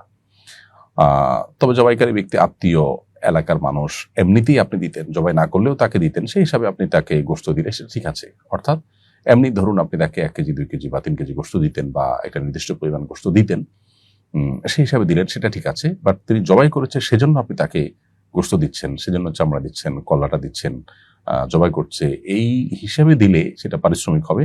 আর কোরবানির পশুর কোনো কিছু পারিশ্রমিক হিসাবে দেওয়া জায়েজ নয়।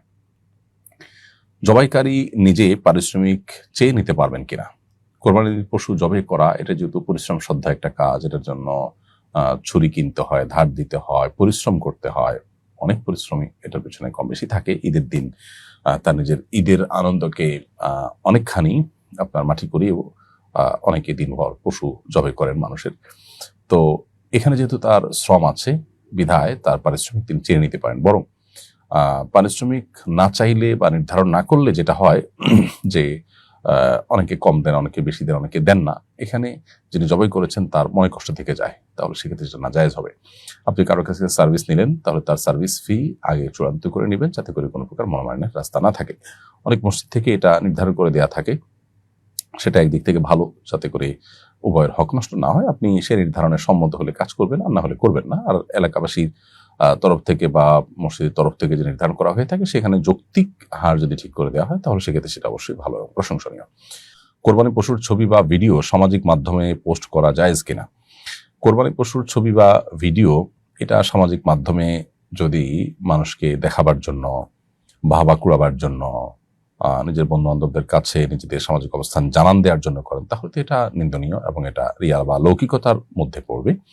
আর এমনিতেই কৌতূহল বশত, আনন্দ বশত যদি এটি করেন, তাহলে ইসলামী সংস্কৃতি, ইসলামিক কালচার, এটার বিস্তার, এটার আপনার প্রকাশ, এর অংশ হিসাবে যদি এটা করেন সেটা জায়েজ হতে পারে। তবে খুবই রিস্কি, এখানে আমাদের মানসিকতার মধ্যে রিয়া বা লৌকিকতা চলে আসে কিনা, তাহলে সেক্ষেত্রে ইবাদতের যে প্রাণ সেটাই কিন্তু হারিয়ে যাবে। এই জন্য এটা ভ্যারি করবে যে আপনি কেন এটি করছেন। তবে এটি না করলে বিশেষ করে আমাদের রিয়া বা লৌকিকতা আসতে পারে, সেই আশঙ্কা থেকে এটি যদি না করা যায় সেটাকে আমি উত্তম মনে করি।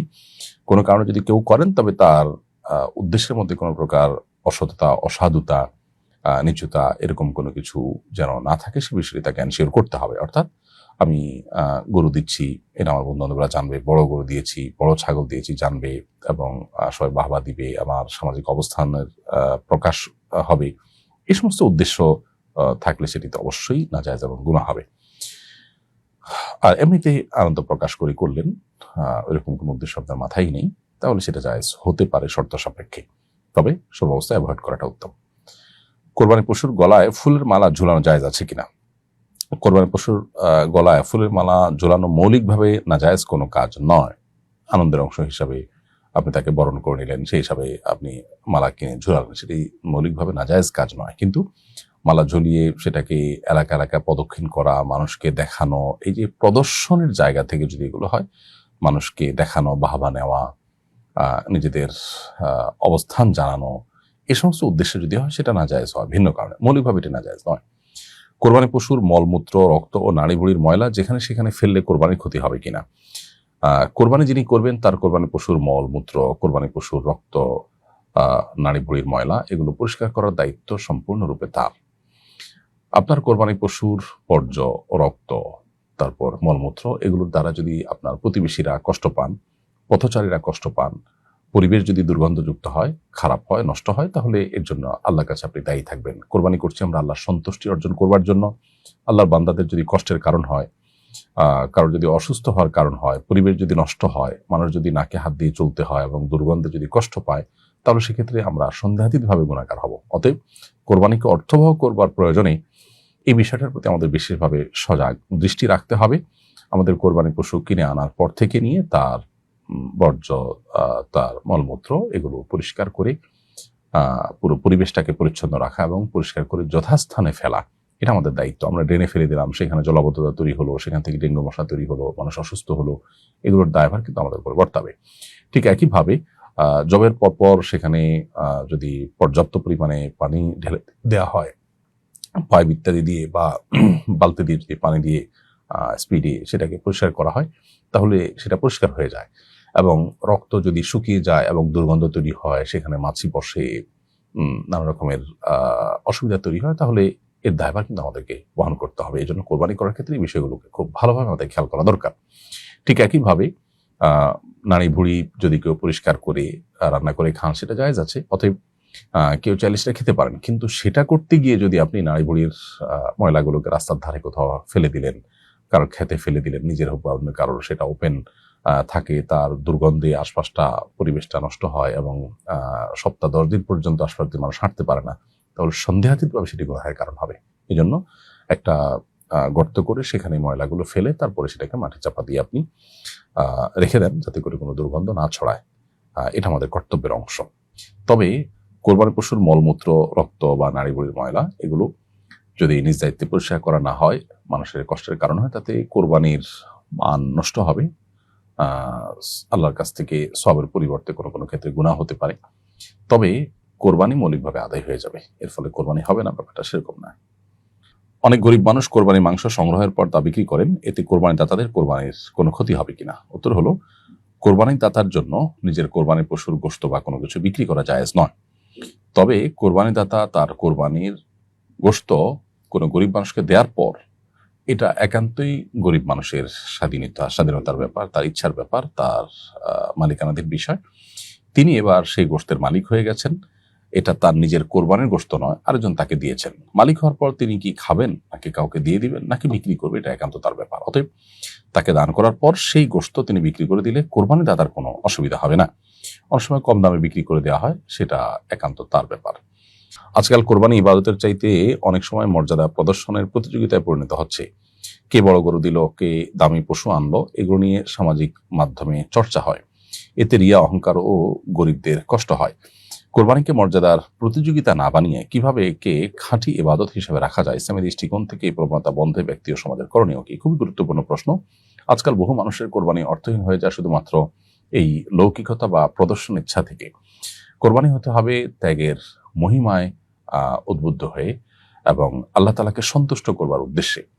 সো সেই জায়গাটা যদি আমরা নিশ্চিত করতে না পারি, বরং আমাদের নিজেদের সামাজিক মর্যাদা জাহির করার চেষ্টা করি, সামাজিক মর্যাদার প্রতিযোগিতায় অবতীর্ণ হই, তাহলে সেটা হয়তো একটা জাগতিক আপনার প্রভাব প্রতিপত্তি বিস্তারের বিষয় হতে পারে। এটা ইবাদত হতে পারে না। ইবাদত হতে হবে শুধুই আল্লাহকে সন্তুষ্ট করবার জন্য। সামাজিক বা জাগতিক কোনো ফিডব্যাক বা কোনো প্রাপ্তির আশায় ইবাদত হতে পারবে না।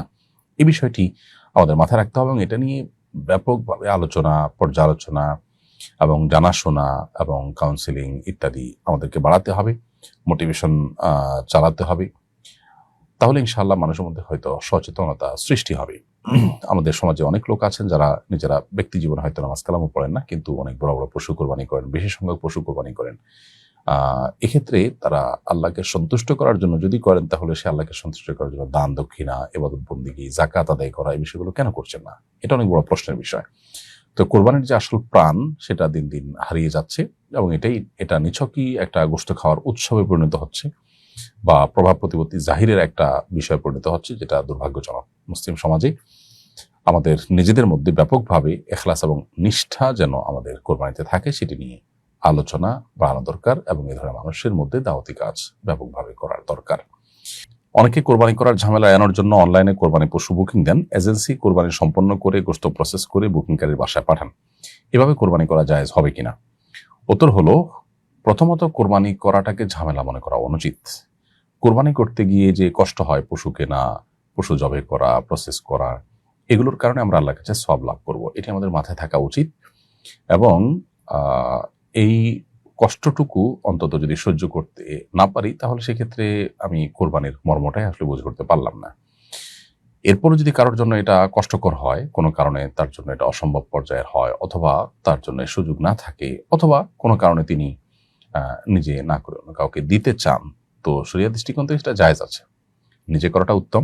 নবী সাল্লাল্লাহু আলাইহি ওয়াসাল্লাম যে প্রশ্নে যে জবাই করেছেন, কিন্তু যদি আপনি কোনো এজেন্সিকে দিতে চান, কোনো ব্যক্তি বা প্রতিষ্ঠানকে দিতে চান, সেটা জায়েজ আছে। তবে শর্ত হলো যে ব্যক্তি বা এজেন্সিকে দায়িত্ব দিবেন যে তাদেরকে টাকা দিলেন, আপনার পক্ষ থেকে উপযুক্ত পশু যেটা দিয়ে কোরবানি বিশুদ্ধ হবে সেরকম পশু কিনে শরিয়া যেভাবে বলেছে সেই যথানিয়মে কোরবানি করে আপনার কাছে গোশত পাঠিয়ে দিবে, অথবা আপনার অনুমতি সাপেক্ষে গরিব দুঃখীদেরকে কোরবানি গোশত দিয়ে দিবে। এরকম কোনো ব্যক্তি বা প্রতিষ্ঠানকে প্রতিনিধি হিসাবে নিযুক্ত করা সম্পূর্ণ জায়েজ রয়েছে। যদি আপনার আস্থা না থাকে, বিশেষ করে আশঙ্কা থাকে যে তারা হেরফের করতে পারে বা যথাযথভাবে করতে নাও পারে, তাহলে সেই জায়গাতে আপনার জন্য টাকা দেওয়া জায়েজ নয়। কোরবানি অন্য কোনো ব্যক্তির মাধ্যমে, কোনো এজেন্সির মাধ্যমে করা জায়েজ আছে। আজকাল বাণিজ্যিকভাবে এরকম বহু এজেন্সি চালু হয়েছে যারা মানুষের কাছ থেকে কোরবানির টাকা নেন এবং কোরবানি করে তার গোশত প্রসেস করে যথানিয়মে বাসায় পাঠিয়ে দেন। তারা শরিয়াকে মেনে করবেন এ বিষয়ে যদি আস্থা থাকে বা এরকম কোনো শরিয়া বোর্ড থাকে যাদের তত্ত্বাবধানে এটা করা হয়ে থাকে, তাহলে এরকম জায়গায় কোরবানির টাকা জমা দেওয়া জায়েজ আছে। এক্ষেত্রে একাধিক শরিক, একটা গরুতে একাধিক ব্যক্তি যদি শরিক থাকেন, তাহলে সেক্ষেত্রে তাদের পরস্পরকে না চিনলেও কোরবানির কোনো অসুবিধা হবে না ইনশাআল্লাহ তাআলা। কেউ যদি এমন দেশে থাকে যেখানে কোরবানি করা কঠিন বা নিষিদ্ধ, তাহলে তার জন্য কি অন্য দেশে কোরবানি করা জায়েজ হবে?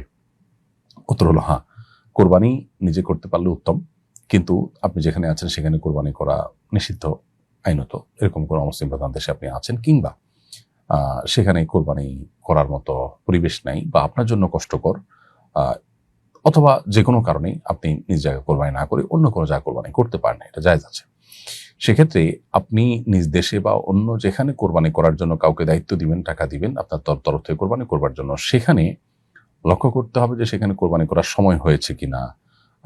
কোরবানির নির্দিষ্ট সময়ের মধ্যে কোরবানির যে শর্তগুলো আছে সেখানে সবগুলো প্রযোজ্য হবে। ধরুন দেশে কোরবানি হবে, তাহলে দেশে কোরবানির দিন হতে হবে, কোরবানি ঈদের নামাজের পরে কোরবানি হতে হবে, নির্দিষ্ট সময়ের মধ্যে, অর্থাৎ ঈদের দিন বা ঈদের পরে 2 দিনের মধ্যে কোরবানি হতে হবে। এই বিষয়গুলো যথারীতি আপনাকে মেনটেন করার ব্যাপারে খেয়াল রাখতে হবে। প্রবাসীর জন্য কোথায় কোরবানি করা উত্তম, নিজ দেশে নাকি যেখানে অবস্থান করছেন সেখানে? উত্তর হলো, প্রবাসী ব্যক্তি প্রবাসে কোরবানি করতে পারেন, আবার নিজ দেশে কোরবানি করতে পারেন। মৌলিকভাবে দুইটাই তার জন্য সম্পূর্ণরূপে জায়েজ। পারিপার্শ্বিক কারণে একটা চাইতে উত্তম হতে পারে। কেউ প্রবাসে আছেন, সেখানে আসলে আত্মীয় স্বজন নাই, গরিবদেরকে সাদেকা করার অপশন নাই, এই চিন্তা থেকে তিনি যদি দেশে কোরবানি করেন তাহলে তার জন্য উত্তম। আর যদি প্রবাসী যিনি আছেন তার জন্য অপশনগুলো আছে সেখানে সবগুলো, তাহলে সেক্ষেত্রে তার জন্য সেখানে দেওয়া উত্তম। এটা ভ্যারি করবে অবস্থার উপরে। কোনো দেশে সরাসরি পশু জবাই করা নিষিদ্ধ, প্রথমে গুলি করে ফেলে দিতে হয়, তারপর কোরবানি করতে হয়। এভাবে কোরবানি করলে কোরবানি হবে কিনা? এভাবে কোরবানি করলে কোরবানি হবে না, তবে পশু জবে হবে এবং গোশত খাওয়া হালাল হবে যদি প্রাণ বের হওয়ার আগে পশু জবে করা হয়। কোথাও গুলি করে পশুকে ফেলে দেওয়া হয়, তাতে পশু দেখা যায় যে তার এক পাও হয়তো চলার উপযোগিতা হারিয়ে ফেলে। কোনো পশু যদি এত অসুস্থ হয়ে পড়ে বা ইনজুর হয়ে পড়ে যে তার পা ভাঙা, বাঁধা বা তার রাখার জায়গা থেকে, গোয়াল থেকে জবাই করার জায়গা পর্যন্ত হেঁটে যাওয়ার মতো শক্তি যদি না থাকে, এরকম অসুস্থ বা দুর্বল বা ত্রুটিপূর্ণ পশু দিয়ে কোরবানি করা জায়েজ নয়। এখন গুলি করে পায়ে বা কোথাও গুলি করে যখন ফেলে দিয়েছেন, এই পশুটা কিন্তু আর চলাচলের উপযোগিতা থাকলো না, দুর্বল হয়ে গেল। এরপর আপনি এটা দিয়ে কি করলেন? কোরবানি করলেন। তাহলে সেক্ষেত্রে এই পশুটা নিষ্কণ্টক বা ফ্রেশ বা সুস্থ সবল সাধারণ পশু থাকলো না, বিধায় এটা কোরবানি জায়েজ হবে না, অর্থাৎ কোরবানি হবে না এতে। কিন্তু প্রাণ বের হওয়ার আগে যদি জবাই করে থাকেন, ইনশাআল্লাহ বিদিল্লাহ এটা জবাই বিশুদ্ধ হয়ে যাবে এবং তার গোশত খাওয়া হালাল হবে।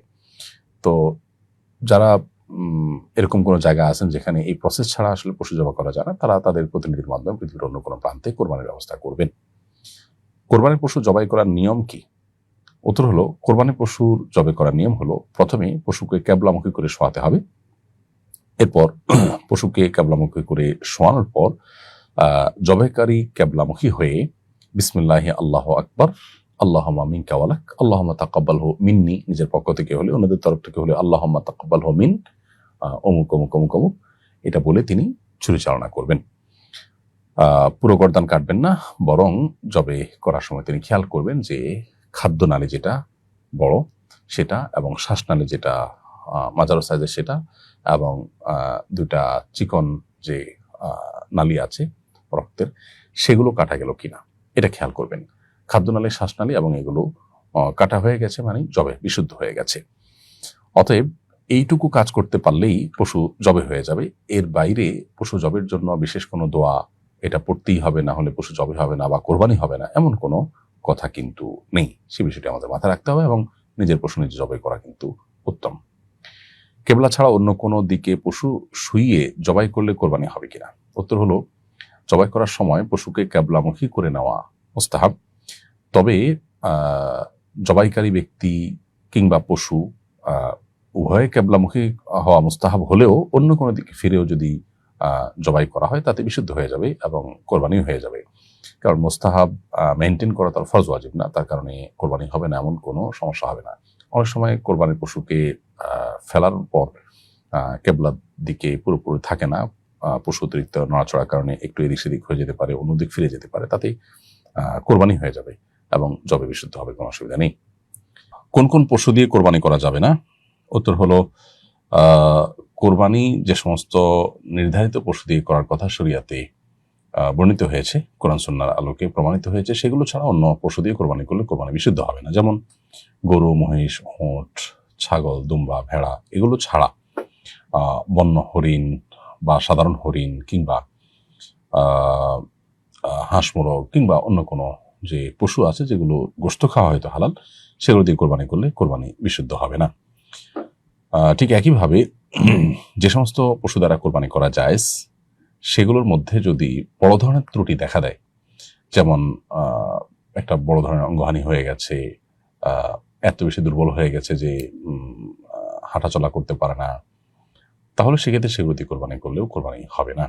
অর্থাৎ সাধারণ পশু যেগুলো দিয়ে কোরবানি করা জায়েজ, সেগুলো তখনই জায়েজ যখন বড় কোনো ত্রুটি থেকে মুক্ত থাকবে। ছোটখাটো ত্রুটি তো থাকতেই পারে, ছোটখাটো ত্রুটি সহকারে কোরবানি করলে কোরবানি হয়ে যাবে। কোন সময় থেকে কোন সময়ের মধ্যে কোরবানি করতে হবে? উত্তর হলো, জিলহজের 10 তারিখ ঈদের দিন, ঈদের নামাজের পর থেকে কোরবানির ওয়াক্ত শুরু হবে। মহল্লার কোনো জায়গাতে, এলাকার কোনো জায়গাতে ঈদের নামাজ হয়ে গেলে যে কোনো আপনার পশুর কোরবানি সেখানে হতে পারে। যে মহল্লাতে কোরবানি হচ্ছে ওই মহল্লার মসজিদেই নামাজ হতে হবে বা ঈদগাহে নামাজ হতে হবে জরুরি না। আশপাশে কোথাও নামাজ হয়েছে, সেখানে নামাজ আদায়ের পর এসে কেউ যদি কোরবানি করে, কোরবানি হয়ে যাবে। তাহলে কোরবানির সময় শুরু হয় হলো 10 তারিখ ঈদের দিন, ঈদের নামাজের পর থেকে নিয়ে 12ই জিলহজ, অর্থাৎ ঈদের দিন, ঈদের পরের দিন এবং তারপরের দিন সূর্য ডুবার আগ পর্যন্ত। এই সময়ের মধ্যে কোরবানি করলে কোরবানি হয়ে যাবে। গরু বিক্রেতা বা এজেন্টের কাছে 1/2 টাকা জমা দিলে অন্য শরীক কারা সেটা জানা না থাকলে কোরবানি হবে কিনা? উত্তর হলো, গরু বিক্রেতা যদি কোরবানির ব্যবস্থা করে যে কয়েকজনের কাছ থেকে ভাগে শরীকে কোরবানি দেওয়ার জন্য টাকা নিল, তিনি যথাযথ নিয়মে শরিয়ার সমস্ত মাসাইলগুলো মেনটেন করে কোরবানি করে গোশত যার যার বাসায় পৌঁছে দেওয়ার ব্যবস্থা করলেন। বাণিজ্যিকভাবে কমার্শিয়ালি কেউ এটা করতে চাইলে করতে পারেন, অথবা কোনো প্রতিষ্ঠান, সেবামূলক প্রতিষ্ঠান, তাদের কাছে আপনি কোরবানির টাকা হস্তান্তর করলেন, তারা আপনার তরফ থেকে কোরবানি করে গোশত গরিব দুঃখীদেরকে দান করে দিল। তো উভয় অবস্থাতে আপনার যদি গরুতে 1 শরিক 2 শরিক আপনি নেন, সেখানে অন্য শরিক কারা আছে তাদের সাথে যদি পরিচয় নাও থাকে, কোরবানির কোনো অসুবিধা নেই। এর সাথে কোরবানির শুদ্ধ অশুদ্ধ হওয়া নির্ভরশীল নয়। এমনকি তাদের কারোর যদি আলাদা না করে কোরবানির উদ্দেশ্যের মধ্যে ভেজালও থাকে একটু, তাতে বাকিদের কোরবানি যে নষ্ট হয়ে যাবে তা কিন্তু নয়, কারণ কারোর পাপের বোঝা অন্য কারোর উপরে বর্তায় না। কোরবানি পশুর চামড়া বিক্রি করা যাবে কিনা? উত্তর হলো, কোরবানি পশুর কোনো কিছুই বিক্রি করা উচিত না বা কোনো বিনিময়ের ভিত্তিতে দেওয়া উচিত নয়। অতএব কোরবানির পশুর গোশত যেমন বিক্রি করা যায় না, তার চামড়াও বিক্রি করা জায়েজ নয়। এটাই মৌলিক বিধান। এখন কথা হলো, চামড়া তো আমরা ব্যবহার করতে পারি না বা খেতে পারি না সচরাচর সবাই, সেক্ষেত্রে আমরা কি করব? উত্তর হলো, এক্ষেত্রে আপনি পুরো চামড়া দান করে দেন। কোনো মাদ্রাসাকে, লিল্লাহ বোর্ডিং আছে সেখানে, অথবা কোনো গরিব মানুষকে আপনি দান করে দেন, সবচেয়ে উত্তম। দান করার পর তার জিনিসটা সে এবার বিক্রি করে নেক, এটাই হলো মূল বিধান। আমাদের দেশে সাধারণভাবে যে বিক্রি করে তার মূল্য ভাগ্য করে বিভিন্ন জায়গা দেওয়ার প্রচলন রয়েছে। এটা যদিও আমাদের উলামা ইকরাম এটাকে জায়েজ মনে করেন বা বলেন, সেই জায়গা থেকে এটা করা হয়ে থাকে। তারপরও মৌলিক বিধান যেহেতু গোশতের মতো, চামড়াও বিক্রি করা যাবে না, বরং হয় নিজে ভোগ করতে হবে বা কাউকে দিতে হবে। চামড়ার ক্ষেত্রে একই বিধান কিন্তু সাধারণ অবস্থাতে প্রযোজ্য বিধায় পুরো চামড়াটাই দান করে দেওয়া উচিত। যদি কোনো কেউ বিক্রি করে ফেলেন তাতে কোরবানি হবে না তা নয়, তবে বিক্রি করে ফেললে সেই টাকাটা সাদাকা করে দিতে হবে, গরিব দুঃখীদেরকে দান করে দিতে হবে। লাইভ ওয়েট দেখে কিংবা বিভিন্ন স্কেলে মাপজোপ করে কোরবানি পশু কেনা যাবে কিনা? কোরবানি পশুর লাইভ ওজন দেখে কিংবা স্কেল দিয়ে, ফিতা দিয়ে মেপে তার গোশত কি পরিমাণ হতে পারে, এরকম বিভিন্ন হিসেব নিকেশ করে যদি কোরবানি পশু কেনা হয় তো মৌলিকভাবে সেটা জায়েজ আছে। কারণ হলো এটি মূলত করা হয় হলো যথার্থতা এবং তার মূল্যের ন্যায্যতা নিশ্চিত করবার জন্য। অতএব এই উদ্দেশ্যে যদি এরকম লাইভ ওজন দেখে কেনা হয় সেটা না জায়েজ নয়।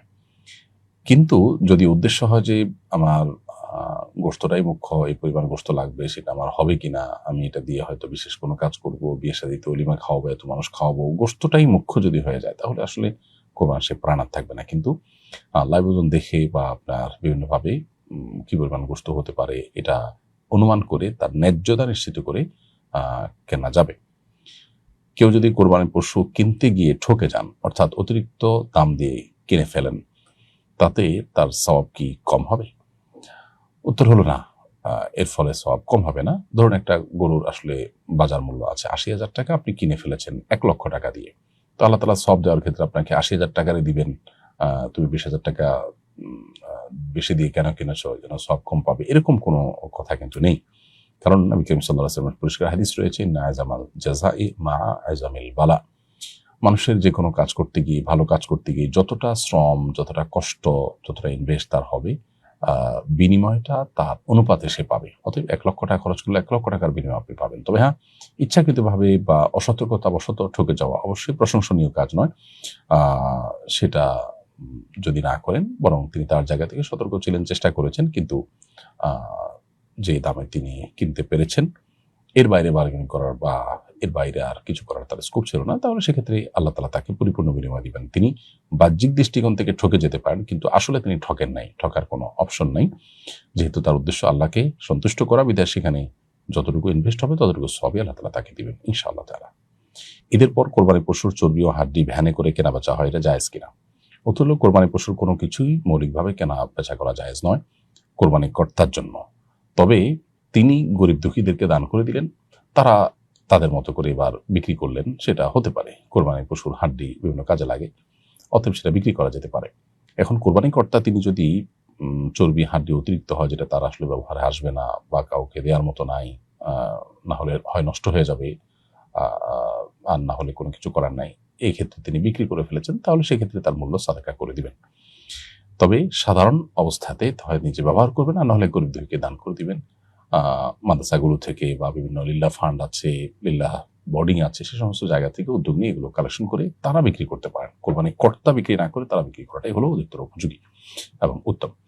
শ্বশুর বাড়ি থেকে পাওয়া গরু বা ছাগল দিয়ে কোরবানি করলে কোরবানি বিশুদ্ধ হবে কি না? এর উত্তর হলো যে, শ্বশুর বাড়ি থেকে কোরবানির পশু যদি সামাজিক বাধ্যবাধকতার কারণে দেওয়া হয়, অর্থাৎ শ্বশুরবাড়ির লোকজন নিরুপায়, সিস্টেম এটা যৌতুক হিসাবে বা সামাজিক নিয়ম মানতে গিয়ে তারা দেয়, সন্তুষ্ট চিত্তে নিজেরা গিফট হিসাবে নিজেদের থেকে স্বপ্নিত হয়ে দেন, এবং সিস্টেম আছে দিতে হয় তাই দিচ্ছেন। অনেক সময় দেখা যায় যে শ্বশুররা কষ্ট করে হলেও টাকা জোগাড় করে এটা করতে হয়। তো এইরকম ভাবে যদি দেওয়া হয় তাহলে সেটা আসলে গ্রহণ করাই জায়েজ নয়, সেটা গুনাহের কথা, সেটা যৌতুক হিসাবে না জায়েজ হবে। আর যদি সেরকম বাধ্যবাধকতা নেই, তারা অসন্তুষ্ট চিত্তে দেন নাই, বরং খুশি হয়ে তারা নিজেদের থেকে, তাদের অনেক আছে সেই জায়গা থেকে তারা গিফট দিয়েছেন, তাহলে সেক্ষেত্রে গিফট দেওয়া নেওয়া জায়েজ। কিন্তু এটা যেহেতু সামাজিক কালচারে পরিণত হয়েছে এবং এই কালচারের কারণে যারা সচ্ছল তারা তো দিতে পারছেন, অসচ্ছলটাও দিতে বাধ্য হচ্ছেন, সেজন্য এই কালচারটাকে অ্যাভয়েড করা দরকার এবং এটাকে আমাদের সমাজ থেকে বিতাড়ন করা জরুরি। অর্থাৎ মেয়ের বাবার বাড়ি থেকে গরু ছাগল আসবে কোরবানিতে, এই কালচারটা থাকা উচিত নয়। হয় উভয় পক্ষকে দিবে হাদিয়া, উভয় পক্ষ থেকে দেওয়ার জন্য হাদিসে আমাদেরকে উৎসাহ দেওয়া হচ্ছে, সেটা ভিন্ন বিষয়। কিন্তু এক পাক্ষে হাদিয়া, বিশেষ করে মেয়ের বাবা, তিনি মেয়ের বাবা হওয়ার কারণে এরকম হাদিয়া দিতে হয়, সেটা কোনো ভালো সংস্কৃতি নয়। এর ফলশ্রুতিতে অন্য মানুষ যারা অসচ্ছল তাদের উপরে এটা প্রেশার তৈরি হয় এবং তারা নিরুপায় হয়ে যান, সামাজিক বাধ্যবাধকতা তৈরি হয়ে যায়। এটা আমাদের মাথায় রাখা উচিত সবাইকে। এরপরও যদি পরস্পরকে এরকম কোনো গিফট দেন, তাহলে সেই গিফটের পশু দিয়ে কোরবানি করলে, সন্তুষ্ট চিত্ত দিলে এবং কোনো প্রকার বাধ্যবাধকতার বাইরে থেকে যদি দেওয়া হয়, তাহলে এটা জায়েজ আছে এবং এটা দিয়ে কোরবানি দিলে কোরবানি হবে। কিন্তু আবারও বলছি, কালচারটাকে আমাদের অ্যাপ্রিসিয়েট করা উচিত না এবং এটা দূর হওয়া উচিত। অন্য কোনোভাবে হাদিয়া আদান প্রদান, এবং হাদিয়ার ক্ষেত্রে একপাক্ষিক না হয় উভয়পাক্ষিক আদান প্রদান থাকার কালচার হতে পারে, সেটা ভিন্ন বিষয়। এরপরে বিষয় হলো যে শ্বশুরবাড়ি থেকে যে গরু বা ছাগল দেয়া হলো, এটা কাকে দেয়া হলো, মেয়েকে নাকি মেয়ের জামাইকে? আর যদি ছেলের বাড়ি থেকে দেওয়া হয়, তাহলে সেক্ষেত্রে কাকে দেয়া হলো, এই জিনিসটা স্পষ্ট করতে পারলে ভালো হয় বা স্পষ্ট করা উচিত। বিশেষ করে মেয়ের বাবার বাড়ি থেকে দিলে যদি মেয়েকে দেওয়া হয়, তাহলে মেয়ের পক্ষ থেকে কোরবানি হবে, আর যদি ছেলেকে দেওয়া হয় তাহলে ছেলের পক্ষ থেকে কোরবানি করতে হবে। আর যদি আসলে স্পষ্ট করা না থাকে, বরং ফ্যামিলিকে দিয়ে দেওয়া হয়, ব্যাপারটা এরকম যে তারা যার পক্ষ থেকে ইচ্ছা তা করবে, তখন সেটা ফ্যামিলির মানুষজন তারা যেটা ডিসিশন নেবে সেটা। তো এই জিনিসগুলোতে অনেক অস্পষ্টতা থাকে, বিষয়গুলো স্পষ্ট সাধারণত করা হয় না এবং শুনতে একটু খারাপ শোনা যায় দেখে আমরা এগুলো অস্পষ্ট রাখি। মূলত এগুলো স্পষ্ট করলে ভালো যে আসলে কাকে দেয়া হলো। বাবা যদি বলে যে মা তোমাকে দিলাম, বা জামাইকে যদি বলে বাবা তোমাকে দিলাম, তাহলে সেক্ষেত্রে তার পক্ষ থেকে কোরবানি দিলে কোরবানি বিশুদ্ধ হয়ে যাবে। কিন্তু এই কালচার থেকে বেরিয়ে আসার চেষ্টা আমাদের করা দরকার। শরীকে কোরবানি দেওয়া উত্তম নাকি একাকী? উত্তর হলো, কোরবানি দেওয়ার ক্ষেত্রে মনে রাখতে হবে যে প্রথমত কোনটাতে ইনভেস্ট বেশি হচ্ছে, পরিশ্রম বেশি হচ্ছে এবং অর্থ ব্যয় বেশি হচ্ছে, সেটার সওয়াব ফজিলত বেশি হবে। কারণ ইন্না আইজামাল জাযাই মা আইজামাল বালা, হাদিসে বর্ণিত হয়েছে, নবী সাল্লাল্লাহু আলাইহি ওয়াসাল্লাম বলেছেন, যে কোনো কাজের বিনিময় পাওয়ার ক্ষেত্রে, সওয়াব পাওয়ার ক্ষেত্রে কষ্ট যত বেশি হবে বা পরিশ্রম যত বেশি হবে বা আপনার ব্যয় যত বেশি হবে, সব পরিমাণ তত বেশি হবে। সো সাধারণত শরিকানা কোরবানির চাইতে একাকী কোরবানি যদি কেউ দেন, তাহলে গরু, মহিষ, ওট এগুলো যদি একাকী দেন, তাহলে শরিকে দেওয়ার চাইতে উত্তম। সেটা বলাই বাহুল্য, কারণ এখানে বেশি টাকার খরচ হচ্ছে, ব্যয় হচ্ছে। আবার ছাগল দেওয়ার ক্ষেত্রে সাধারণ অবস্থাতে আপনার একটা ছাগল, এটার চাইতে যদি কোনো গরুর একটা শরিকে টাকা বেশি যায়, গোশতের পরিমাণ বেশি হয় এবং সব মিলিয়ে যদি সেখানে তার অংশগ্রহণটা বেশি থাকে, তাহলে সেটা উত্তম হবে। অর্থাৎ এটা পরিশ্রমের উপর নির্ভর করবে, ব্যয়ের উপর নির্ভর করবে অনেকখানি। এটা হলো একটা দিক। আরেকটা দিক হলো যে শরীকে কোরবানি দিলে কারোর নিয়তের ভিতরে ভেজাল থাকতে পারে, কারোর উপার্জনের ভিতরে ঝামেলা থাকতে পারে।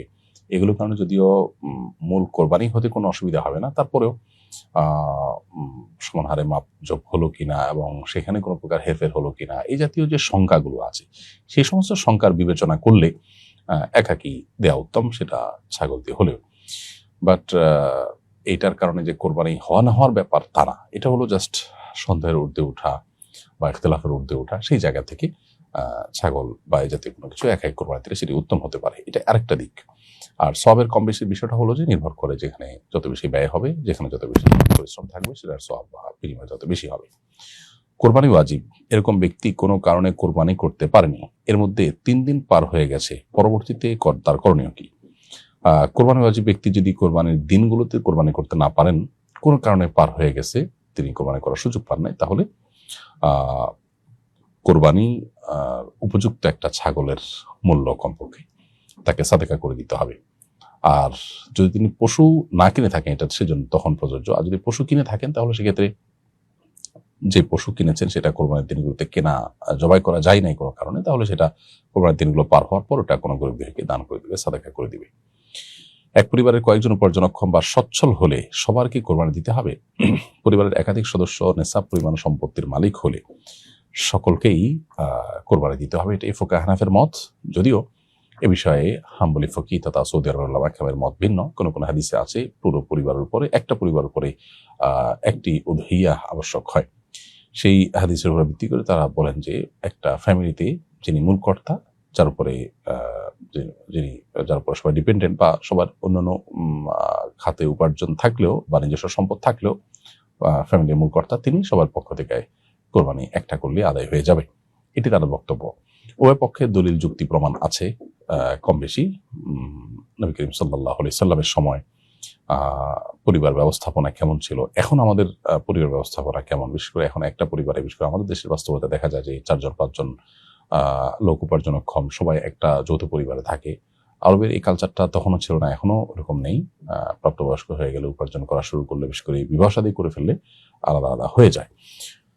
তো ফোকা হানাফের মত বা হানাফি মাযহাবের মত হলো যে একটা পরিবারের কয়েকজন ব্যক্তি উপার্জন করলে বা উপার্জন করে যদি সচ্ছল হয়, নেশাব পরিমাণ সম্পদের মালিক হয়, তাহলে সবার উপরে কোরবানি বর্তাবে। কার কোরবানি কবুল হবে আর কারটা কবুল হবে না, কোরবানি কারটা আসলে কবুল হবে কারটা কবুল হবে না নিশ্চিত বলা, বিশেষ করে আলাদা আলাদা করে পৃথক করে কোনো ব্যক্তি বিশেষের ক্ষেত্রে বলার নির্দিষ্ট করে এটা বলা কঠিন, এটা সম্ভব না। তবে মৌলিক একটা নীতিমালা আছে। আল্লাহ তাআলা কোরআনে কারিমে বলেছেন, ইন্নামা ইয়াতাকাব্বালুল্লাহু মিনাল মুত্তাকিন। আদম আলাইহিস সালামের 2 ছেলে হাবিল এবং কাবিল, তারা আল্লাহর সন্তুষ্টির উদ্দেশ্যে সাদাকা পেশ করেছিল। আল্লাহ বলেছেন যে তারা যখন কোরবান পেশ করেছে, ইয তাকাররাবা কুরবানান ফাতাকাব্বালা মিন আহাদিহিমা ওয়া লাম ইয়াতাকাব্বাল মিনাল আখার, এক ভাইয়ের কোরবান বা এক ভাই আল্লাহর নৈকট্য লাভের উদ্দেশ্যে যে দান করেছে সেটা কবুল হয়েছে, আর একজনটা হয়নি। তো কারটা হয়েছে কারটা হয়নি তার মূল ভিত্তিকে আল্লাহ বলেছেন, ইন্নামা ইয়াতাকাব্বালুল্লাহু মিনাল মুত্তাকিন, নিশ্চয়ই আল্লাহ তাআলা মুত্তাকিদেরটাই কবুল করেন। এই জন্য কোরবানি করার ক্ষেত্রে যাদের অন্তরে তাকওয়া আছে তাদেরটা আল্লাহ তাআলা কবুল করবেন। আল্লাহ তাআলা বলেছেন, লা ইয়ানালুল্লাহু লুহুমুহা ওয়ালা দিমাউহা ওয়ালাকিন ইয়ানালুহু তাকওয়া মিনকুম। তোমাদের কোরবানির পশুর গোশত রক্ত কিছুই আল্লাহর কাছে যায় না, তোমাদের অন্তরে অবস্থিত তাকওয়া আল্লাহর কাছে পৌঁছায়। অতএব তাকওয়ার চেতনা থেকে আল্লাহর সন্তুষ্টি লাভের জন্য ত্যাগের মহিমায় উজ্জীবিত হয়ে যদি কেউ কোরবানি করেন, ইব্রাহিম আলাইহিস সালামের সুন্নাহকে জিন্দা করার উদ্দেশ্যে কোরবানি করেন, আল্লাহর কাছ থেকে আজর সবই চান, পার্থিব কোনো ফিডব্যাক বা কোনো লাভ এগুলোর চিন্তা থেকে তিনি কোরবানি না করেন, তাহলে ইনশাআল্লাহ বিদিনিল্লাহ এই তাকওয়ার চেতনার করার কারণে তার কোরবানি কবুল হবে ইনশাআল্লাহ। লোক দেখানো কোরবানি যদি হয়, লৌকিকতার কারণে হয়, মানুষের কাছে বাহবা পাওয়ার জন্য কোরবানি হয়, বা হারাম অর্থ দ্বারা কোরবানি করা হয়, তাহলে এগুলো কবুল হওয়ার সুযোগ নেই। কোরআন হাদিসের আলোকে অন্তত সেই জিনিসটি বোঝা যায়। কসাইকে কোরবানি পশুর গোশত দিলে কোরবানি বিশুদ্ধ হবে কিনা, খুবই গুরুত্বপূর্ণ একটি প্রশ্ন। আমরা অনেকেই কসাইকে কোরবানি পশুর গোশত অথবা কোরবানি পশুর পায়া কিংবা কল্লা এগুলো দিয়ে দেই, এবং এটা অনেকটাই পারিশ্রমিক হিসাবে গণ্য করা হয়।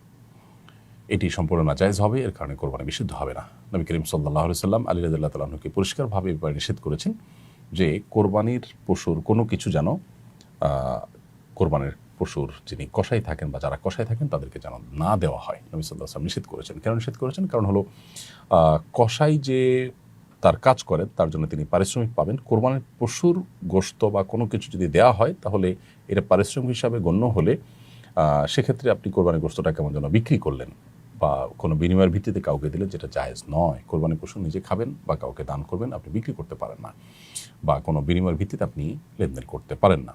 সেই জায়গা থেকে এটি করা উচিত নয়। আমাদের দেশে বহু মানুষ আছেন যারা কোরবানি করার ক্ষেত্রে এই বিষয়টা খেয়াল করেন না। অনেক কসাই আছেন যারা তাদের যে ন্যায্য প্রাপ্য আছে, তাদের কাজের বিনিময় আছে, তার চাইতে কম বিনিময়ে তারা অনেক সময় রাজি হয়ে যান, এই জন্য যে কিছু গোশত তারা পাবেন। এই জন্য কোরবানি কর্তার কর্তব্য কসাইকে পরিষ্কার করে বলা যে, ভাই আপনাকে কোরবানির গোশতের কোনো অংশ কিন্তু আমি দেব না। আপনি প্রতিবেশী হিসাবে অথবা গরিব মানুষ হলে, আত্মীয় স্বজন হলে, কিংবা আপনি একজন সাধারণ মানুষ হিসাবে আমি অন্য 10 জনকে যেরকম দিতাম সেই পরিমাণ আপনি পেতে পারেন, অতিরিক্ত আপনাকে কিন্তু আমি দেব না।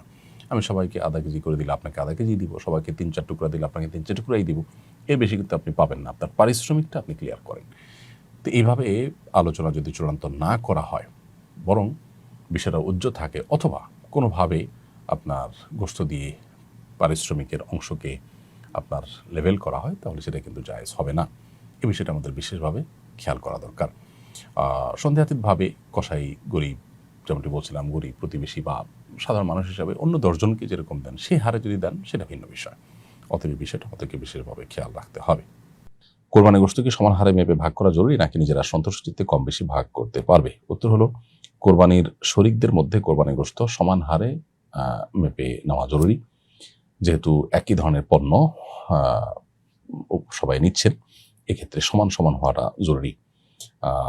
যে হাদিস রয়েছে, আয-যাহাবু বিয-যাহাবি ওয়াল ফিদ্দাতু বিল ফিদ্দাতি ইলা আন ক্বাল মাসালান বিমাসালিন, একই ধরনের বস্তু যখন বিনিময় হবে সেই ক্ষেত্রে সমান সমান হওয়া জরুরি। এই মাসআলার আলোকে এখানে উভয়ের মধ্যে গোশত বিনিময় বা উভয় গোশত ভাগ করে নেওয়ার ক্ষেত্রে সমান সমান হওয়াটা জরুরি। প্রিয় দর্শক, দেখতে দেখতে অনুষ্ঠান আমরা একেবারে শেষ প্রান্তে এসে পৌঁছেছি। কোরবানি সম্পর্কে অনেকগুলো প্রশ্নোত্তর আমরা জেনেছি। নাসাবতু ফামিন আল্লাহ, আখতাতু ফামিন শাইতান। আমরা সঠিক কিছু বলে থাকলে আল্লাহর তরফ থেকে, ভুল কিছু বলে থাকলে আমাদের অবশ্যই তার তরফ থেকে। আল্লাহ তাআলা আমাদের সবাইকে বিশুদ্ধভাবে কোরবানির এই বিধানকে পালন করার তৌফিক দান করুন। আল্লাহর কাছে যেন গ্রহণযোগ্য হয় সেভাবে কোরবানি নিবেদন করার তৌফিক আল্লাহ তাআলা আমাদের সবাইকে দান করুন। জাযাকুমুল্লাহ খাইরা। আসসালামু আলাইকুম ওয়া রাহমাতুল্লাহি ওয়া বারাকাতুহু। আসুন্নাহ ফাউন্ডেশন।